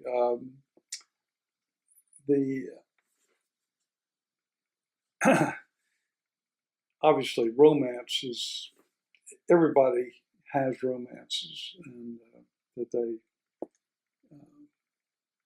treasure. But it's more important obviously for progeny and for society in general, for people to be committed to each other, regardless of the circumstance and regardless of the feelings. Feelings come and go. And obviously, anytime you meet somebody who is attractive physically or sexually or whatever, that affects you. But you have to understand that's not necessarily what's going to be a good thing over the long haul. I can remember the first serious girlfriend I had, Teresa Simmons, when I was in high school. If I had married Teresa Simmons, it would have been the worst thing I could have ever done, because she was of a very flighty character. She did not, she just went wherever her feelings sent her.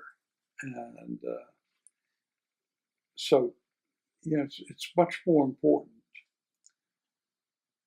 to have a lot in common. It's more important that you be really good friends with the person that you marry. Obviously, I'm not knocking romance at all. In fact, I think you need to work at romance. It's important to. But it's not the most important thing. The most important thing is that you marry somebody that you can share things with, and that you have a commitment with under God, because God hates divorce. I've seen such horrible things take place in children's lives because of divorce and separation. It is the most destructive thing on the planet.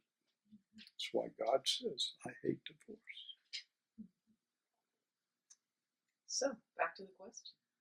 How many times have you been in love? Nice try, not getting out of it. I haven't counted, to tell you the truth. I would have to say many, many times, particularly when you're a young person, a lot of attractions in your life. Okay. I've not sat down and said, okay, there was this girl and that girl and that girl. I've never done that. All right. So, what is your biggest regret? Not breaking up with girl A before you go after girl B.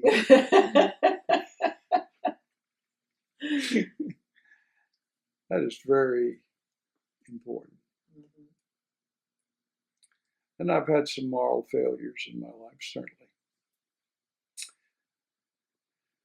My biggest regret is not repenting sufficiently soon as you get into a bad situation.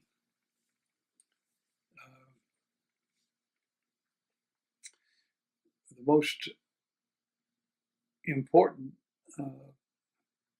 thing in life is being able to walk before God without anything on your conscience at all.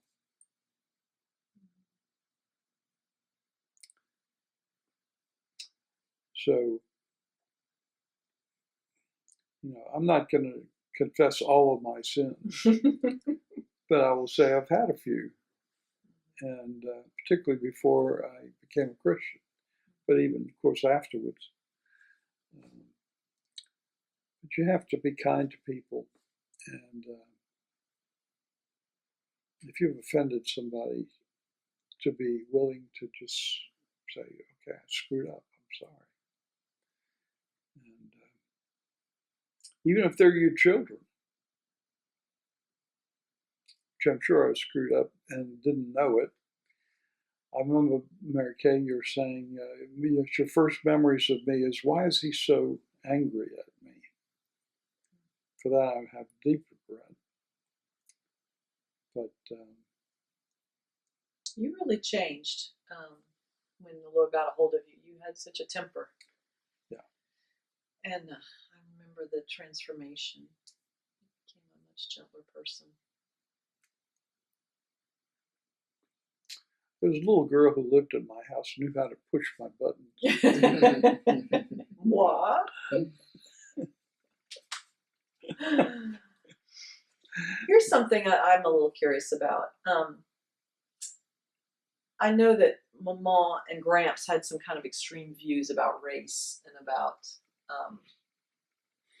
conspiracy views and those kinds of things. And to me, one of the wonderful things about your transformation in the Lord is being able to put aside a lot of those things and end up to being the kind of person who supported inner city ministries and not that they wouldn't have done that, but and prayed with Black pastors, at Shalom and all that. And I was wondering if you wanted to share anything about that journey. Well, it would be wrong for me to talk about my parents as if they were racist or haters. They weren't. In fact, I don't know anybody with a more heart of compassion for black and white than my mother. But that doesn't, and my father wailed the tar out of me one time when I called one of the servants a nigger. Excuse me. But, it's one of those things you pick up as a schoolboy and Right. And you try it out as soon as you can.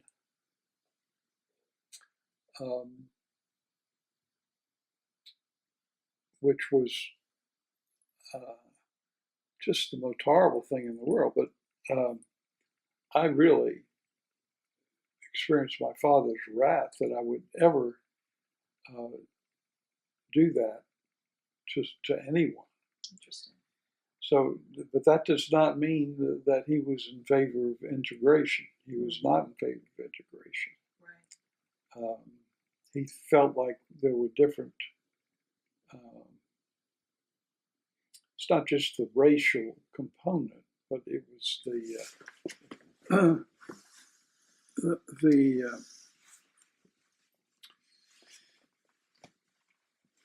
the way that people are brought up, and what she just felt they was incompatible. and that if it happens, it should happen naturally with education over the long haul, which is interesting because the statistics show that the black middle class was growing exponentially before 1960, before the Great Society, and it got stunted by so much of the welfare that came in, and black families began to disintegrate. I think that one of the biggest drivers of that was the unintended consequences of welfare, where you say you get welfare as long as there's not a man in the house to work. That's an incentive. Whatever the government incentivizes, it's going to get more of. Mm-hmm. And you know, people who mean well, and I'm not saying that they meant any of that to happen. It's just that they didn't think about the unintended consequences and the fact that people will generally act in accordance with their best interests, mm-hmm. whatever that is. It may be that they're mistaken, that that's their best interest, but it's what they feel is their best interest under a particular circumstance. Mm-hmm. So here I am giving you politics lesson. Well, I mean, but you did. I mean, did you not feel like you had to kind of put aside the way you've been brought up, as in some sense, though? Yeah, to a certain extent. Yeah. But you know, my mother got all kinds of crazy conspiracy theories about Jews and other things, you know, mm-hmm. Other groups from mostly Mrs. Ryan. Mm-hmm. But she had other friends that did the same thing too. I mean, there was just a little coterie of women who had too much time on their hands, and they got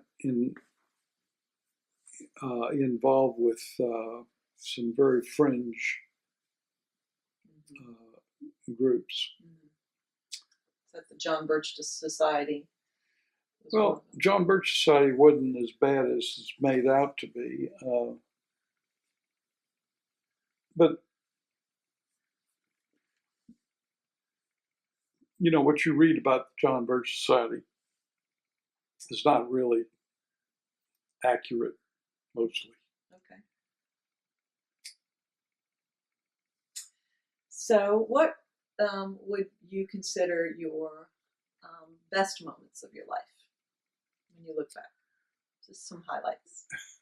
Well, marrying your mother was one, obviously. Having children, that fantastic. I'm so proud of my daughter over here. And I say family moments more than anything else.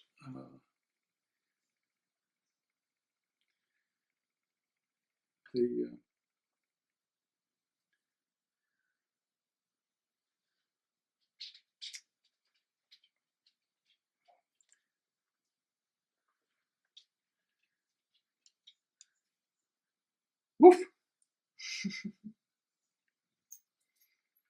You want to be in this video?